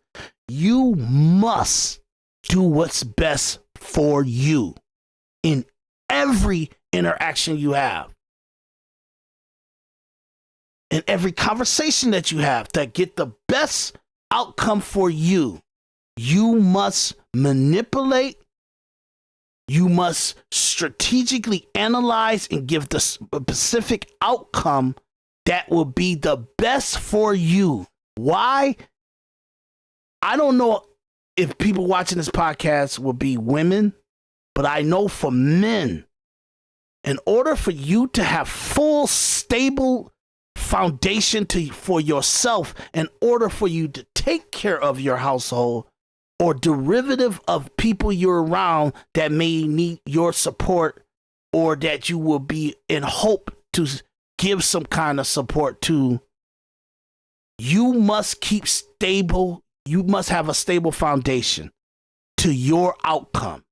In order for you to have stable situation to your outcome, you need to have the best outcome for you. And the only way you're going to be able to do that is you're going to have to make sure. Can I take that as gay? I'm sorry. You're going to have to make sure that you have the best outcome for you. And the only way you're going to be able to do that is you're going to have to analyze in this conversation and what I need to say or what I need to do at here. What is the best outcome for me? And do that. You get what I'm saying? And then when you get yourself into fuck you money or a place that you are self-sustainable, you could be totally blunt and objective. Now, I live a life for the last, I could say, my full adult life, where watching my brother get killed and stuff and understanding the foundation that I had to watch that and see that and analyze that, I understood right there that I must take the steering wheel of my life. of the car of my life. I must drive my own car. Don't allow nobody drive my car. So from that moment, most of the time, I could say most of the decisions and most of the interactions that I have made, I knew what the outcome was going to be. And I actually said, you know what? I'm going to make this decision. And whatever the outcome is, I can live with it because I think this is the best decision for me to make. And I've been like that. So I lived a life where I've been majority, I'll say 99% of the time, I've been extremely objective. Yes, it's a 1% where I just didn't want to hurt somebody's feeling. I just didn't want to be communicating like that all the time, where I just kind of maybe diverted from communicating what I had in my head. You get what I'm saying? So yeah, I'm not perfect, okay? But I would say understanding how I moved over my adult life, I don't think that was probably favorable to where I could have been by now. You understand? So by doing some of the things I've done and moving the way I've moved or been in total truth, I don't think that was for my best interest to be so truthful and so objective and so honest and so open and so black and white. I think that slowed down a lot of the outcome that I could have had by now because I lived in that way. So I'm telling you, in total understanding of being totally truthful, totally honest, total objective. And I always say the worst thing about me is that I'm brutally objective. I'm extremely objective. And I don't think that is for a good outcome, because when you probably should be a little bit full of shit, if you don't do it, you could lose investors, you could lose money, you could lose outcome that you could have had. You could lose things that you would be if you were playing the game. You would probably have better economic outcome. You have better relationship outcomes if you kind of was a little full of shit, or at least full of shit enough for you to have the outcome that you think that's best for you. I hope you guys understand what I mean by that, but I'm communicating this because that's the outcome I'm having. In the individual perspective is a brutal situation, because even how I analyze on a podcast, I'm being so extremely objective in order to give you guys a presentation of what an individual perspective is. An individual perspective is brutality on what is the truth, what it is, what's the black and white situation here. What is a lie? What is a truth? That's what I'm kind of. So I'm not saying follow my stuff. I'm telling you, because if you watch or listen to a lot of podcasters, you will see a lot of gray areas in how they interact. But if you pay attention, you can see the black and white way they really move. I think Anton's pretty barbaric in his personal life. In the back end of his life, and the back end of how he runs his podcast, and the back end of how he does his business, and the back end of how he has his family and how he raises his kid and how he have his relationship, is very black and white. But when he communicates, his persona is very gray area. It's very fluid to what perception he needs to give for you guys to click the super chats, for you guys to become the Patreon. In the way that Corey does a lot of gray area. He's lived a whole life of not making this, like he got these principles, but it's not ironclad like what it is, and he always gonna make sure that it's steadfast that way. Why? Because you alienate gay people. You'll alienate some people that he does business with that are good relationship, like good. It's a culture living in California. You can't be no asshole black and white person. Straight objective. Living in California, you can't do that. You're gonna lose money. I'm telling you guys, that's not a good way to be. in your own outcome. We live in a gray area world. We live in a a world that's not decision making. It's all gray area. It's all based under conditions. I'll make this choice based under this condition. I'll say this based on this condition. You know, it's like that. I'll pick this based on this condition. And it's fluid. Very fluid. It's not like structured. We have a very up in the air kind of way that we conduct ourselves with each other. Okay? I know I'm kind of coming in with my own individual perspective on how to be subjective and objective, but that's what I want you guys to pay attention to when you're hearing this conversation, because he's very black and white in how he analyzing Corey.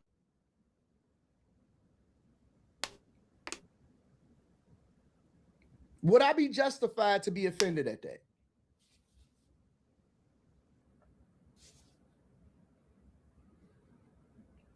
But I respect it though, because you said it to my face. I respect it because you didn't say it when I was gone. You said it to my face. I'm going to give him that. At the very least, you got to give him that. You have to give it that he said it to my face. But that don't mean shit to me. You know why? Because he don't know me in real life. And so I don't take it to mean shit. His words don't resonate with me. And so this is another thing that I want y'all to learn, black people. They not smart like that, bro. They not smart. They want you to be a victim. I don't look at myself as a victim. My father taught me that life is 90%, 10% of what happens to you, 90% of how you respond to it. Why would I get offended? I've never pedestalized this nigga. This nigga don't mean nothing to me. He a content creator as far as I'm concerned, just like I am. Why? I'm not tripping about it. Okay, cool. So that's where we going? Well, if that's where we going, then we can go all the way to hell with it. You can't control how a nigga respond to you once you disrespect him. You can't say, oh, it's levels to disrespect. Nigga, you disrespected me to my face. But I don't. Don't do that in front of me because I'm not an ass kisser of nobody. Yes, you are. You suck the dick of black people right now. You doing the easy shit. Oh, now you offended. Now you rolling your eyes and you offended. Look at that expression. They never start with what? Disrespect. You just said. They always go where niggas get offended.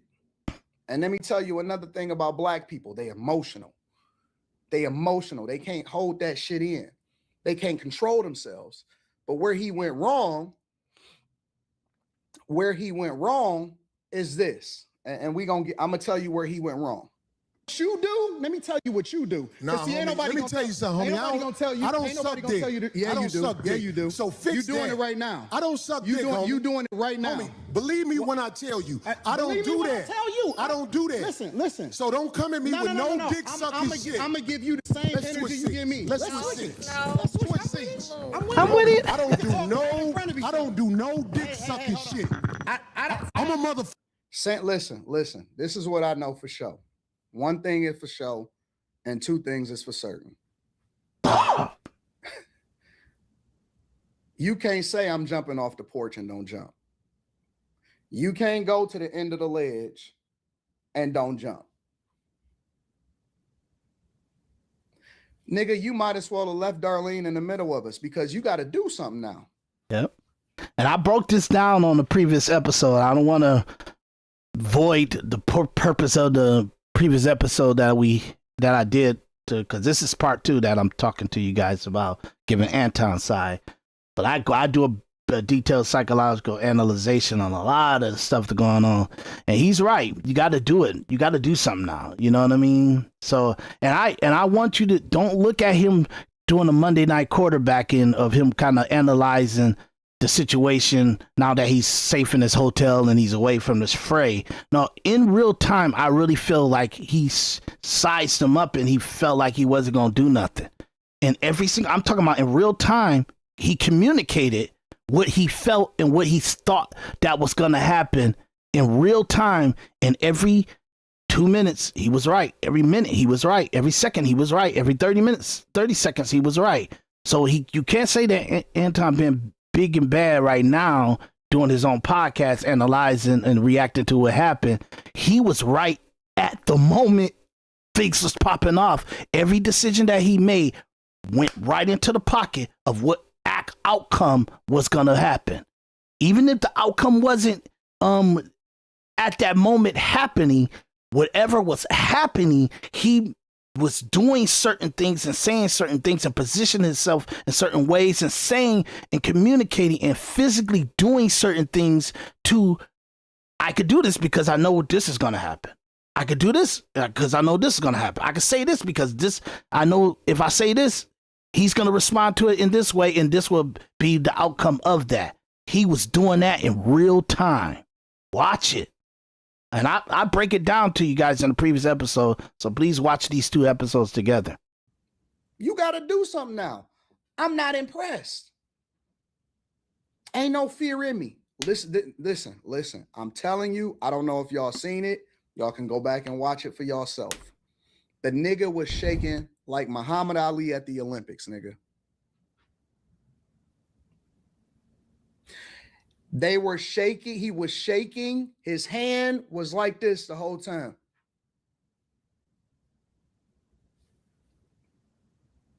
He was shaking like Muhammad Ali at the Olympics. Boy, that nigga was shaking so bad. And some people can make the case and say, well, people get like that when they really mad or when they really nervous and it didn't go the way that they thought it was going to go.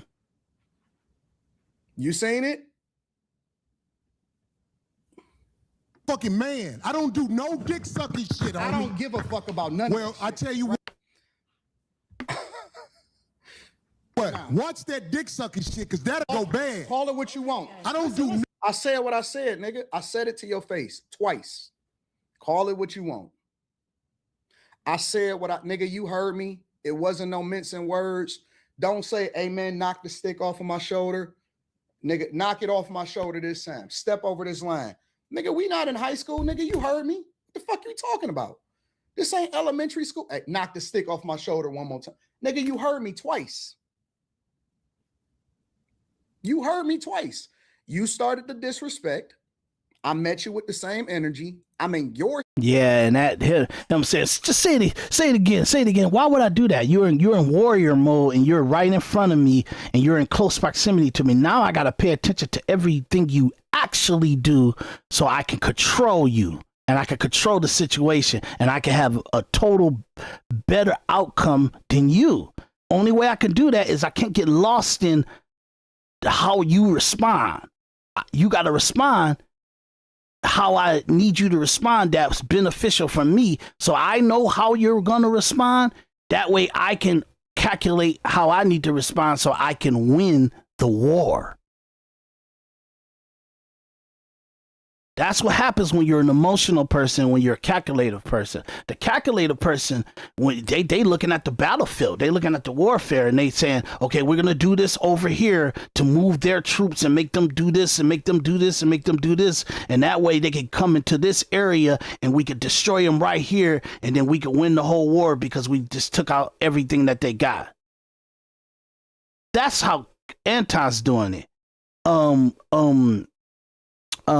Corey's doing it in, we doing this savage killing. Every time we grab somebody, we cut their head off and we put it in our pocket and all that stuff like that. And then we walking around with a belt of people with, we got a belt on. Like a lot of the stuff that Americans was doing in the Vietnam War, it was so savagery because they had to try to get used to the battle of it. But they lost overall and they took more of a hit than they was suspecting to take because they were emotional in it. They were fighting the war emotionally. It was an emotional, actual war. It was a feeling war instead of a tactical war. That's why in America, we haven't really won wars good over the last 40, 50 years because we taken an emotional approach, a moral approach over it instead of a tactical approach. You get what I'm saying? When you're tactically doing stuff, you're saying when we go to war, it's for this tactical gain, and we could get the tactical gain because we're willing to do this in order to get the end results. You're willing to like, no matter how old a victim is or how young they are, you're willing to destroy them in order to get to this end results. Otherwise, you don't go to war. Because that it'll make sure that you don't flinch on the outcome. Doing specific things for the outcome. You make sure what you're doing, you get the outcome no matter what. You're willing to go this far to get the outcome. If your kind of stuff is popping off, if you're on the battlefield and stuff popping off and you're not expecting it, and you're like, oh my God, what are we doing? What's happening to us? Oh my God, I wasn't expecting for them to do that to us, for them to counteract like that. If you're responding like that, you're out of what you should have did at that moment when it happened. And that's what's going on here. City, in your studio, with all of your friends all around. Now you got to do something. You got to do something. Or I know who you really are now. All of that shit talking, all of that bossing up on women, all of that talking about niggas in real life and all of that shit, nigga, we not impressed by it. No dick sucking, You homie. say a lot of shit that I don't fuck with either. You think I Okay, give a fuck but about what you that talking gay about, nigga? shit. Oh, you I go. don't give a fuck about what you talking Hey, about. homie, I tell you what. I'm right here. Don't put You no switching dick seats sucking don't mean shit. to me. Don't put no I'm dick from sucking Detroit, shit on me, nigga. I'm from Detroit Say right I now. suck a dick again. I'm right here, right now. All right. All right, that's what I'm saying. I'm gonna respect you. 'cause Dance it's your around it. platform. Dance No, around it. No. I'm gonna I don't respect do you 'cause no it's your dick sucking platform. shit. I'm gonna respect you because it's your platform, and I flew out here to have a conversation. We good. But you We not good. bossing up on me. Yo, We good. I did already. I don't do Nigga, we dick can put sucking the shit. microphone right down, Yo. right now, and go out back. We can put the microphone down right now and go out back. We ain't got to risk our platforms. No. Let's really break this down. We ain't got to risk our platforms. We ain't got to risk it being demonetized. We know how YouTube feel about fighting online. They don't do fights. They don't do none of that shit. They will shut you down immediately. It's a fact. This is not my opinion. This is a fact. We ain't got to do none of the fluff. We ain't got to do it for the internet. We can go out back right now, shoot the fade, and do what we do. Because if this is what you saying that you are, then we can go ahead and do it.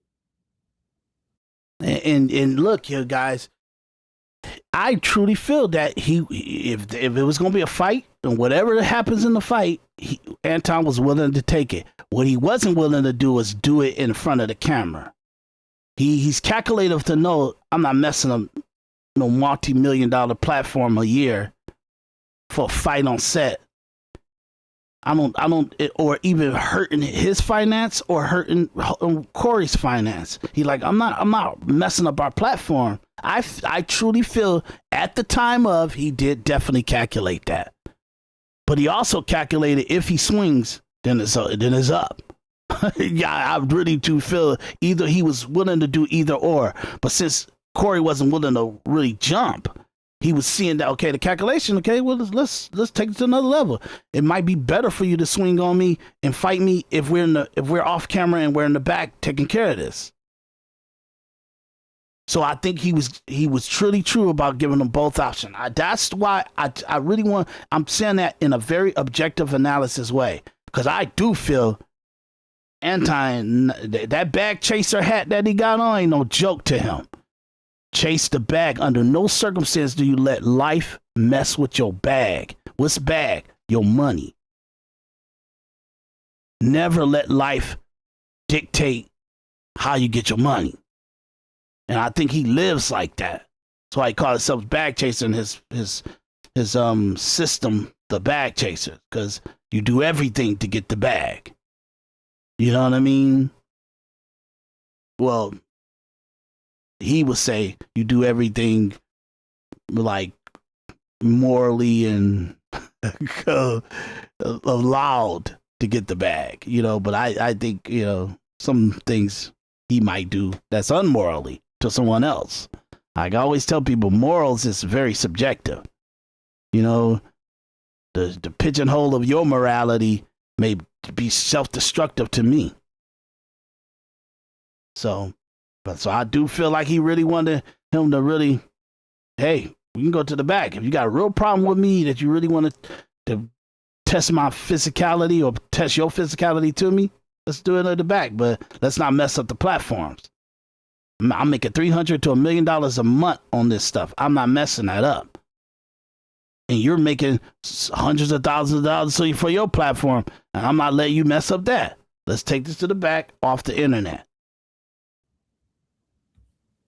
I don't give a fuck about this shit. Sir. Homie, you just running your mouth. I'm not running my I mouth. got a You question running for your mouth. Anton. I don't do You no doing this shit for the shit. internet. You doing it for the internet. Now, if you want to say your time, no, hold on. If you want I'll to say show Anton, you I ain't doing it for the internet. if you want to say Anton, listen, don't disrespect me like that. If you want to say Anton, don't disrespect me like that, I'll respect you. But don't boss up on me because you said a lot of shit to me today that I don't fuck with either. But I let that shit ride because you don't know me.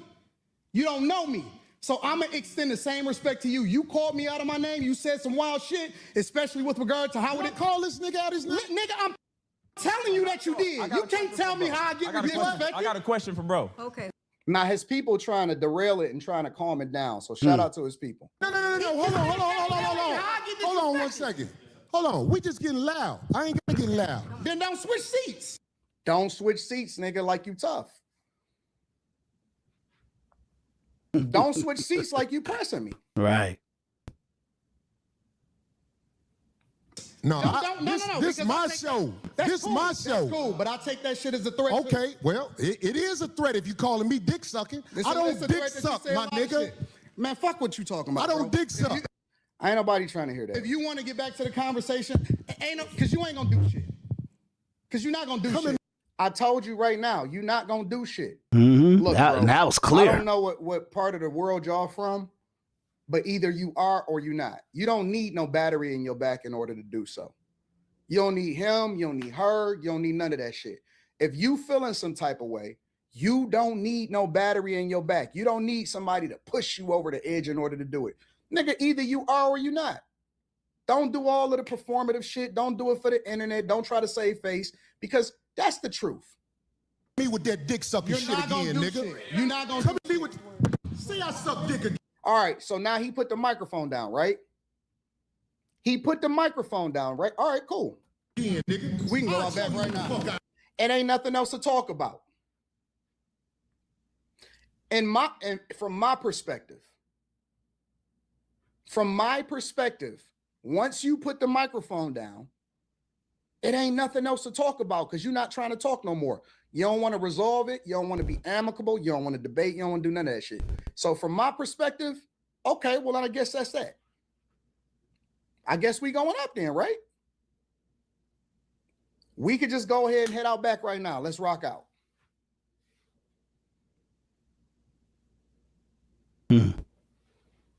You put the mic down. Let's go out back right now. Let's do it.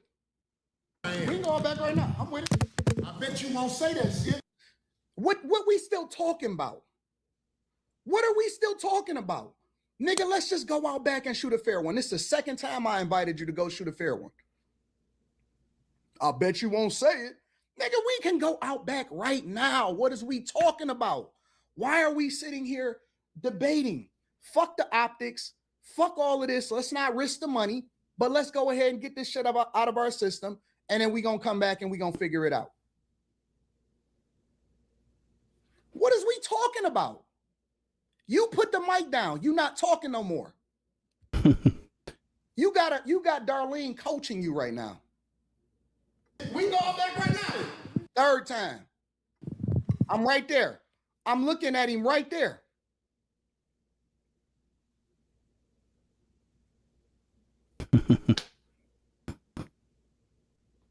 I got money for all this. I got money for all this. I'm richer than you, nigga. I'm not even sure that Corey is rich. What the fuck is we talking about? See, you can't see, we disarm them because you can't say, well, I'm doing it because I don't want to risk nothing because I offered you to shoot a fair one in the back so you don't fuck up the money, you don't fuck up your people money, you don't fuck up the platform, none of that shit. I offered you 3 times. Fuck the bullshit. You can't say, well, I don't want to get sued. I got more money than you. I'm the one that's the liability. I'm the one that's the liability.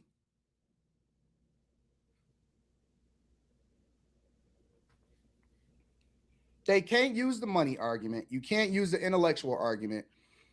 I'm in your city. Look, I don't know if y'all understand this. I don't know if y'all really understand this. I'm in your city. I flew out to LA.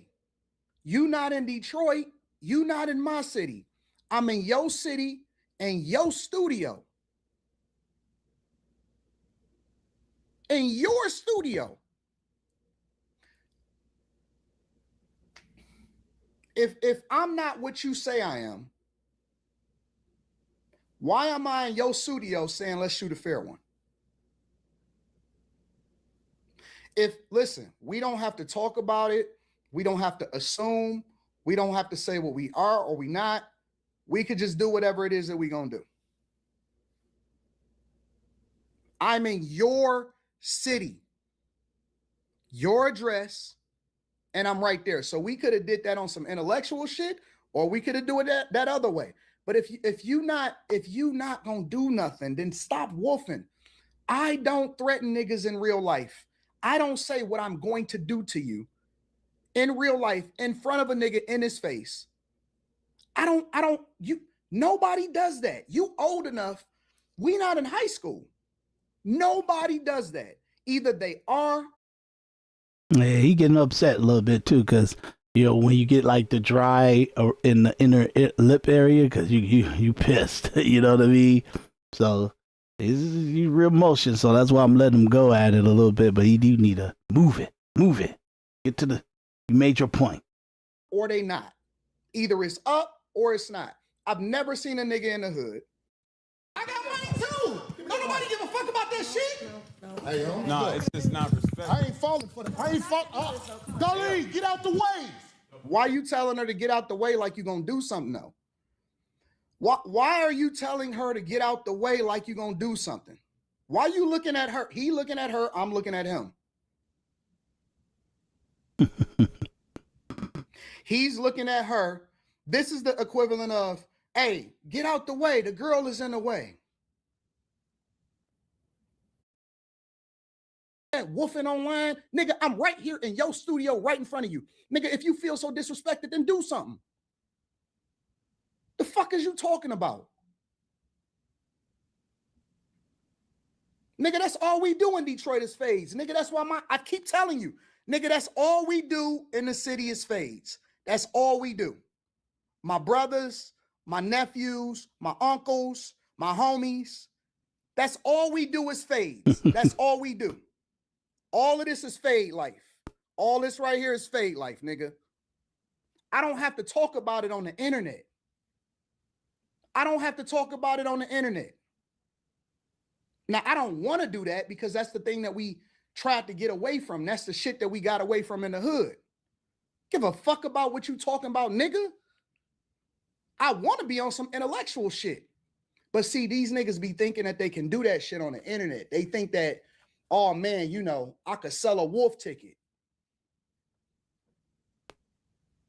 I could sell a wolf ticket. I don't want to fight. I don't want to do that. I don't want to get into none of that at all. Zero, zilch, nada. I don't want to do none of that.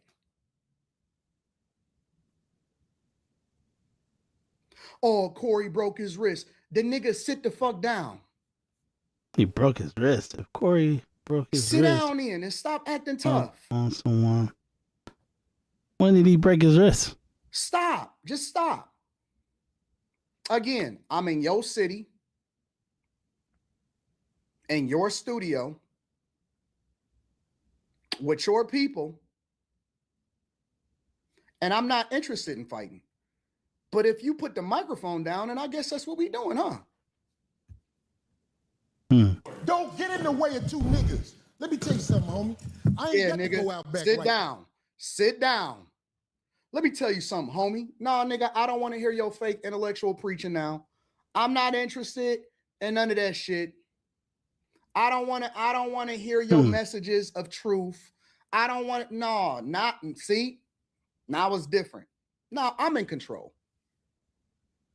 Now I'm in control. And from here on out,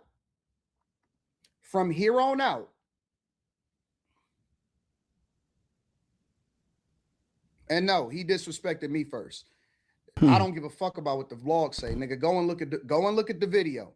He disrespected me first. I gave him back that same energy, and I'm still standing up, and you sat down, nigga.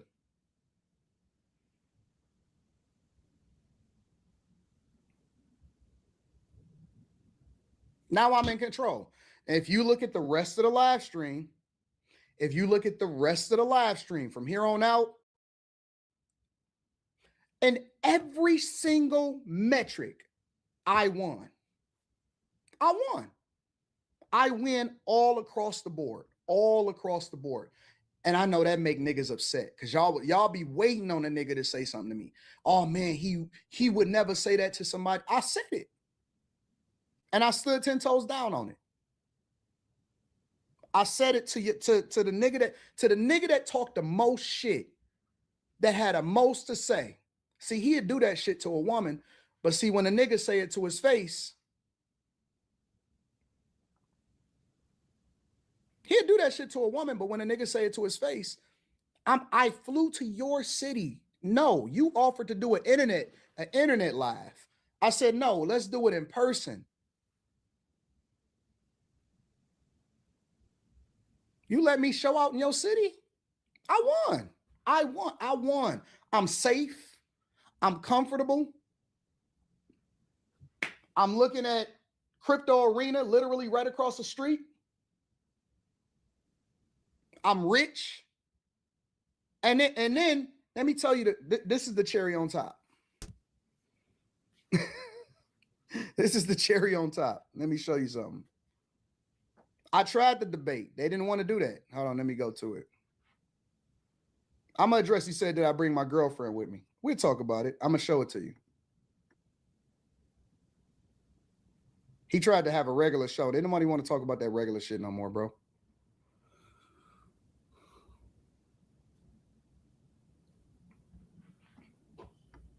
Let me tell you how much of a bitch this nigga is. I'm going to show you. Certain words That's you just a don't hating. use. In here with this Conversation that happened. Why you so easily offended? that shit will lead to some danger. Will we please stop the Trust me. the tough talk? Now I don't believe you. But let's get to the whole what really make this nigga a bitch. All of that other stuff, let's brush it under the rug. Let's get to it. I got security, you got security. Ain't Homie, nobody I doing ain't shit. got security. Them my people. Cool. Them your You security gotta people. hire a motherfucker to be with you. Absolutely. I'm always gonna hire somebody to You better. 100%. How you be talking? Anytime I go out of town, I'm always gonna be securityed up. Anytime I go out of town, I'm always gonna be securityed up. Always. But I tell the security, hey, stand down. We gotta shoot a fair one. He ain't tripping off that shit. He ain't tripping off of it at all. Hey, stop talking tough. Stop talking tough. Homie, you just said that I'm you're not talking even tough. guy. I'm talking to you straight up. Why are you so You easily said you triggered? disrespected me in my face.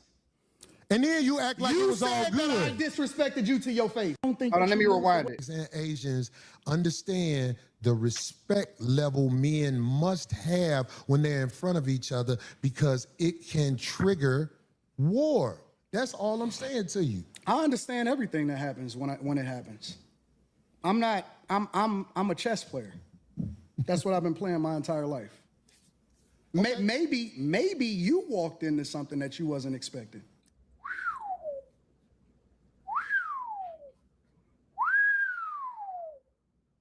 See, everything that I'm talking about right now, I actually did way more in person. Yeah, like his reaction to it is very, is very bombastic and cocky and stuff like that. But it's you gotta give him credit because he did all this plus more in person, right next to him, right face to face with him. So you got to say that he read him where he knew how far it was going to go, or if it went that far, he didn't care. But at the same time, he knew the distance of it. But no matter what happened, he was in control of the situation. And you got to give that to him because the facts show it. Go watch my previous episode to this, the first part to this. And I break it down to let you know, yeah, all the stuff he's saying, he's right. Because I seen it right then and there, and I called it out. Thing that I'm talking about right now, I did way more in person. I told the nigga to his face, you walked into some shit that you wasn't ready for. I told the nigga to his face, you a hypocrite, you fake. I told the nigga to his face, oh, you scared of real niggas, and I gave him real examples when he asked me to. I'm not saying nothing that's out of pocket now. I said this shit to his face. Maybe you did. Maybe you made the wrong move. I'm a chess player. Maybe you played right into the plan, nigga. I'm here, and it didn't go the way that you thought it was gonna go. I'm telling you to your face.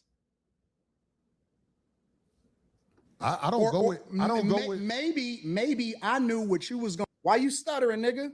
To do before you did it. Maybe. Maybe. But I tell you what, that's a dangerous game to play, especially if you got a life that you live in. Because I'm telling you, man, it's a lot of people I don't want to hear none of that threat shit. in the cemetery that didn't know it was finna happen like that fast. That's why out here, I try to walk under the code. There's a code out here. No, you don't. No, you don't walk by the code.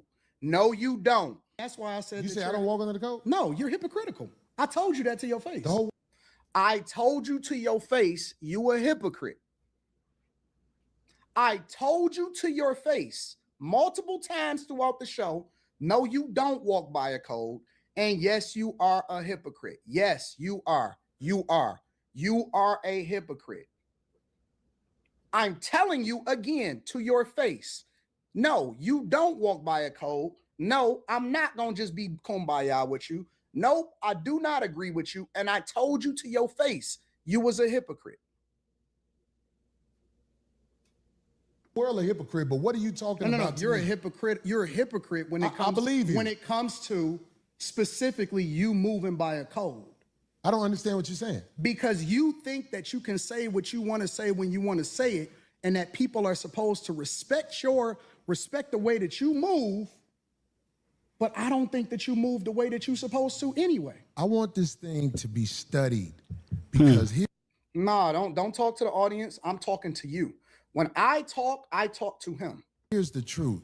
Brother Anton is talking about everybody else but himself and white men. This is a fact. I like this chat. Let me tell y'all why I like the chat. Everything but himself and white men. No, listen. I told you I want to come back and have a full conversation about it, or we can talk about it right now. I ain't got nothing better to do. I ain't got nothing better to do. Don't look at the camera, nigga. I ain't got nothing better to do. Study this episode. Shout out to the shit on Caucasian males. Shout out to the chat. Shit on I'm himself. not gonna shit on nobody.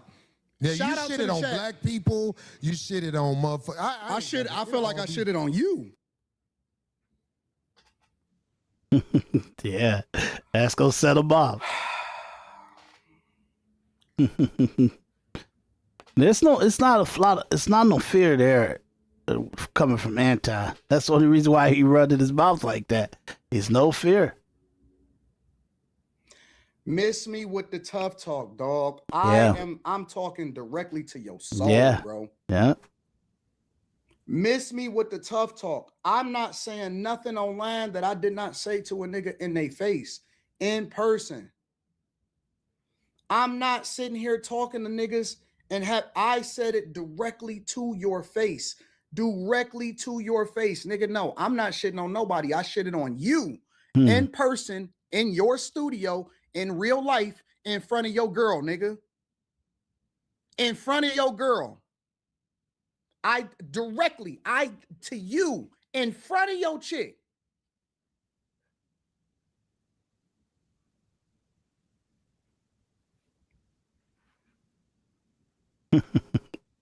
Oh yeah.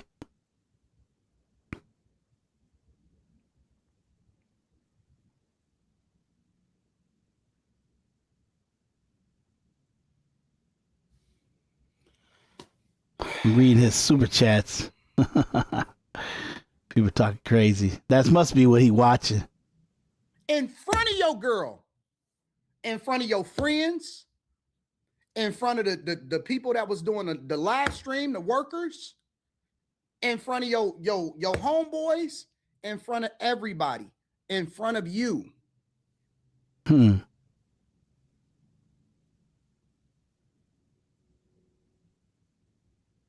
And yes, I did have Mika with me, and she was looking gorgeous, nigga. And she was looking gorgeous. But let's get to that part. But that shit will lead to some danger. Would we please stop the Trust me. The tough talk? I got security, you got security. Ain't Homie, nobody I doing ain't shit. got security. Them my people. Cool. Them your You security gotta people. hire a motherfucker to be with you. Absolutely. I'm always gonna hire somebody. You better. 100%. How you be talking? Corey, stop talking tough. Stop. Don't talk tough to me, nigga. Stop talking tough. Stop. We already know that you wouldn't bust a grape, nigga. We already know that you wouldn't bust a grape. Let's stop the tough talk. If we gonna have a conversation, then let's have a conversation. Homie, you just said that I'm you not talking tough. I'm talking to you straight up. Now, let me show you where the cherry on top is. Now, so you proved the point. Homie, just gone, man. Just gone, man. You Just gone. hypocrite. I'm about to jet. You done did this before. Get your bitch ass the Hey, homie. All right, I'm out. Get your bitch ass the fuck on. And walk over there with your bodyguard and your bitch, nigga. Walk over there with your bodyguard and your bitch. You proved my point. I got shit to do. You right. Don't bring bitches up here, dog, that you ain't finna stand on. Remember I told you that. If you got a bitch with you, explain the bitch. Don't ask her to be on my show, nigga. Can she be on the show? Now, if I'm hiding a chick, let's put it in perspective. If I'm hiding a chick because I told him before the show, I brought her there with me. I do business with Mika. She's literally signed to me. I told you before the show, he like, I don't know, bro. We'll see how it go. All of that shit, right? And let me, because I want to say this, and I don't want to offend Anton. I'm not trying to offend you.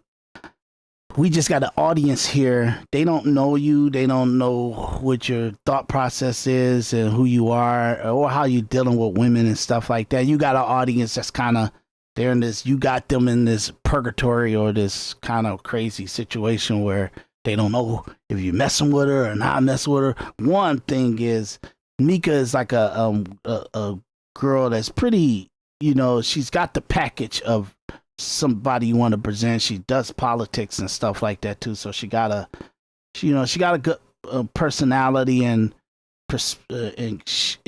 as she does it more and more, she would be very good to get up there to where Candace Owens is, which she's not a Candace Owens because she got a lot of hip hop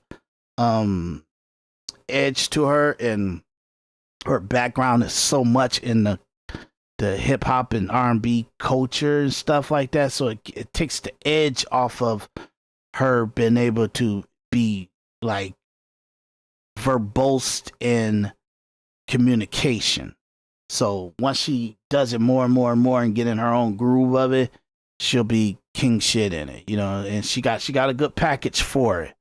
So he's got her signed to him, where he just got through saying that he signed to her to pretty much, you know, present her to the world and the media and people to be entertained by her in the entertainment world and what they in the platform that they're trying to, what he's building and stuff. And this is the girl that Corey, for some reason, Corey like, man, you tight on this girl and she all up on you, and whatever I'm seeing between y'all, is this not your wife? Why you out here with this girl like this? And why is she out here with you and she's not married to you, or she can't be married to you, and she's not able to be in a position to be like the number one girl, you know? For him, he just don't understand what it is. But the thing is, y'all millionaires and y'all are very highly respected men on the economic providing and dealing with growth and accomplishments and all the other stuff. The one of the number one things of like grandeur and economic grandeur is the spoils. You know what I'm saying? So however he places girl, even if she just like some weird girl that's kind of following him around and he's taking care of her or whatever that situation is, I don't know what it is, and in some way we gotta not talk about it so I won't offend Anton. You do gotta analyze, okay, why. I just don't think her man would allow her to be out there like that, and for him to go on his platforms when she come on the air and he talks about how sexy she is and how she looks and flirting with her and all this crazy stuff, and knowing that they be around each other and stuff like that. I just don't think her man would wanna. I just don't. If obviously she lives in a very, very big house and all the other stuff, so he wouldn't even want her out there like that. I don't think her man if he got an economic power, he wouldn't want his woman out there like that. So that means that she's on the sideline for Anton for some specific reason. And whatever that is, I don't care. It's besides the point. The problem is when you put her into the spotlight. Now we gotta understand, what is this? What's the kind of relationship with this? It's really none of our business in a personal situation, but if you bring it to the story, the character, the persona, the industry of it, and she keep wearing her head into the situation, or you keep putting her into the limelight, into the situation to be debated, now deep dive goes. Okay, and whatever that situation is, Corey should have probably kept it to yourself. What are you mentioning him being with a girl? So what? That's obviously she's not on the screen with y'all. Or you turned her down for being on the screen or whatever that situation was. So she's not part of the conversation. But making her part of the conversation is a way of like cockblocking, which he can, because obviously Anton has a complete control of the situation of her and what her purpose is around him and stuff. So it's the relationship they have is what he wanted to be. You know what I mean? But at the same time, Corey, why are you mentioning it? It's like snitching. It's weird. Nobody cares who he with and whoever this girl is and why he got to claim her when she's not even part of the conversation. But this is, so he throwing shots at him, and your shot is to say that he's with a woman that's not his wife. I don't know, bro. We'll see how it go. I said, okay, cool. I respect your platform. I respect what you got going on. I didn't fly all the way out here for nothing. We'll figure it out later. Why would I hide a chick that I'm trying to bring on the show? And yeah, he definitely ain't hiding her. Everybody know. If you like, his people probably don't know his interaction with Mika, but if you watch Anton, she on the panels, they flirt with each other, or no, he flirts with her, stuff like that. He ain't hiding it, and his wife is okay with it. However, he always messing with the girls and like blowing their head up and stuff like that. And whatever that situation is, I don't think he messes around with them, but he does flirt with them and stuff like that. And I'm pretty sure that's a situation that his wife understands. That's his personality, and it comes with the package, and she's 100% all right with it. She's a happy woman. She's don't got no negative feelings about how he conducts himself with flirting with women or talking about their looks and stuff like that. And some of these women he's friends, she's like, his wife loves these women. These are very good women to his wife, and it's a respect there, or some kind of situational arrangement to even just flirting and stuff is okay. So Corey, he should have did some deep dive on that so he won't look stupid like he clock blocking. But let me tell you what happens. And this is why you got to be careful of the type of niggas that you're around. He tried to paint the picture like, fuck all that. Let's just get straight to it. Even if I was, let's play it by ear. Let's assume for the sake of conversation, because y'all see Mika on the streams all the time. Let's say for the sake of conversation that I had a side chick with me. Let's assume that I had the side chick with me. This nigga broke man code, bro. Exactly. This nigga broke man code. And let me be very clear. Nobody tells me how to deal with my chick.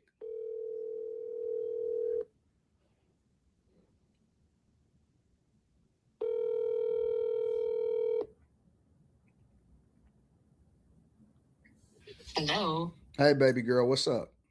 Nothing much. What's going on? You chilling? I am up. Yeah. Let me ask you a question, Rita. How do you feel about Mika?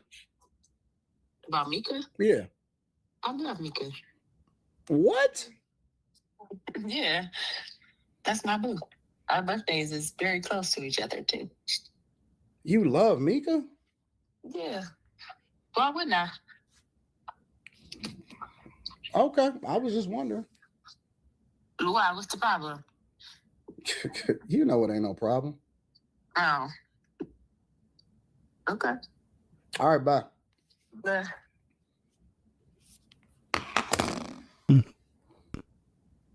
To prove that she knows about her and they're interacting with, but it's even more intimate to it. They got a great real relationship. You get what I'm saying? So that's from Corey's ignorant. He really don't really have an understanding what is the history there. You know what I mean? And how he has actually structured his circle and his wife and all the other stuff. So that was bad on his part, but he wanted to prove it to the audience. So I guess he called her and presented that she's well informed on her and she knows what's up.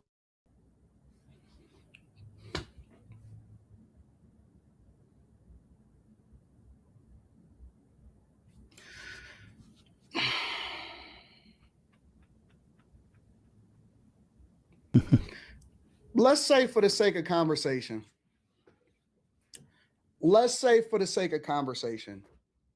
that I did have a chick that's with me, right? That I didn't want the world to know was with me. Who do that shit? Who does that? It was a snitching. Yeah, it was breaking man code. Yeah, I agree with that. I do agree. But it's a lot of guys. They would do that if they think they can get one up on you, man. They would do it if they can. Look, like men that don't really respect just the battlefield and principles and honor and ethics and all that stuff, they would try to get one up on you. They lived their whole life to try to get one up on you. There's certain people that I fought to try to do business with and films and all that stuff like that. And no matter how I tried to bring a collaboration and a unification situation with it, something happened with the interaction to just to always remind me that some people, they so egomaniac about themselves and how they look at themselves, and they want to be the leader and they want to be the number one, that to a person in opposition to them that may have that power and that gravitas to command and lead and dominate, and they will actually break man code to try to get one up on you. Their mission is to find a way to get one up on you, and they will do something that's line crossing to do it. That messes up their character, that messes up the valuation of the value of them. They would do that to make sure they get one up on you. And that's what this situation was.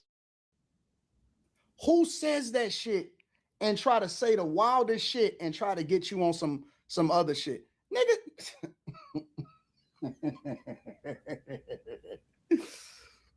And that's why you got a girl with you. That's not your chick. That's not your wife.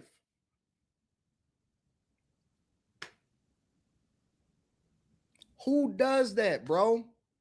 What man, bro? That's man law code broken in every single way that you can ever think about it, bro.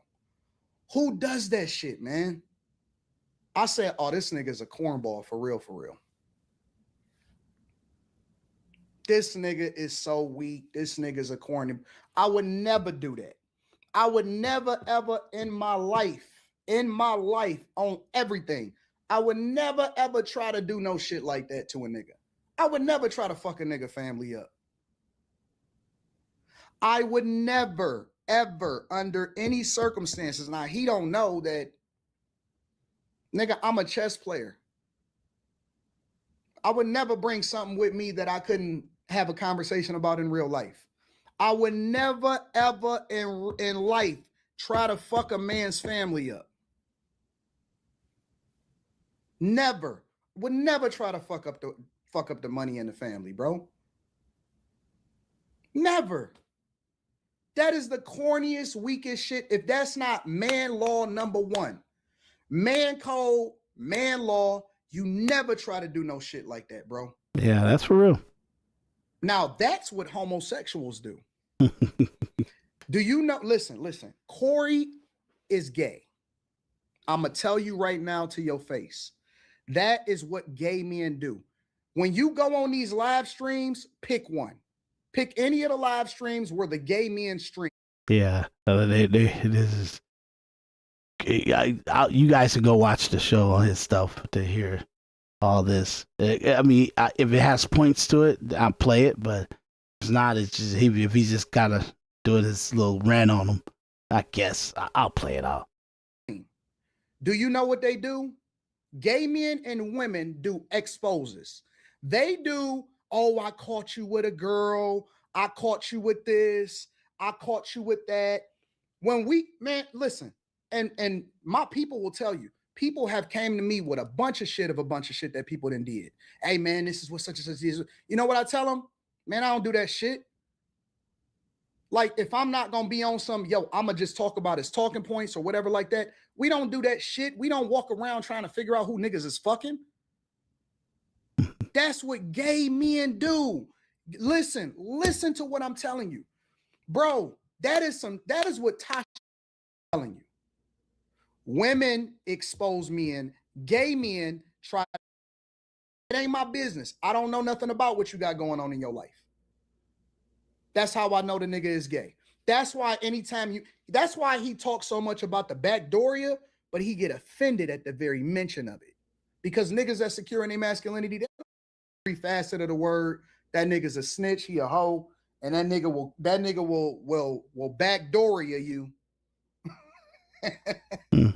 He will backdooria you. Yeah, we're gonna wrap this up. That nigga tried to tell what was already known. Sexuals, I don't fuck with these niggas, bro. What's up, babe? Yo, what up? No, you're not on live. What's happening? Wife probably wanted to know why he called her to ask that, but 100%. He's just confirming it.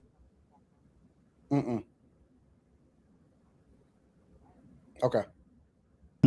Still kind of hear her. I always read super chats because I like to acknowledge the people. You know what I'm saying? I never want to let it go or let people go. So I'm acknowledge the cash apps and the super chats. I read every single one. Were you on No Jumper too? No, I pulled up to No Jumper. They asked me to come on the platform. And then they said Adam was in a hospital. They said Adam was in a hospital. That's a fact. No Jumper asked me to come out. Were you on No Jumper too? No, I pulled up to No Jumper. They asked me to come on the platform. And then they said, Were you on No Jumper? Handle Your Business says that's the problem in our community. AD, we blacks would rather be entertained. Do your research. We are conservative. We stand tall on that shit. We don't need no handouts from the. And I'll play that for you guys in the beginning of the episode where he was kind of telling black people what their conservative stuff is. Look, you guys can watch that. That's pretty much all the stuff he's going to kind of review on that. I just wanted to give you a side. Now, I did hear about Saint and Sinner has some comments about him. I want to see, and we're not going to watch it, but I just wanted to see what he say because it pissed him off. Saint and Sinner. Okay, so see what some of the comments was on this. He did a reaction video. The Saint and the Sinner.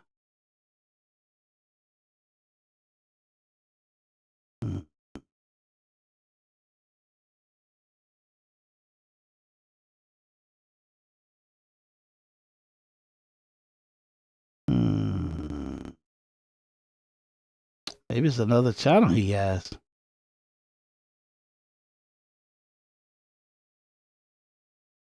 That's weird. Maybe he has another page because this one is in the center. Click on that.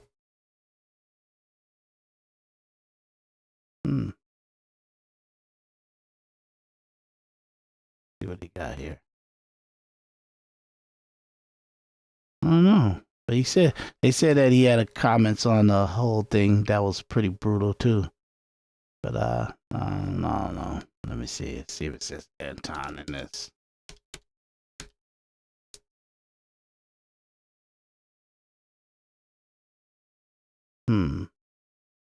Oh. Maybe I'll find it, put it on the next one. Okay. Hey guys, look, we're gonna wrap this on up. I just wanted to kind of show you the guys the wrap up of Anton and Corey Holcomb situation. We got to get to some politics because there's all kind of stuff going on, and I do want to catch up on everything and walk you guys through.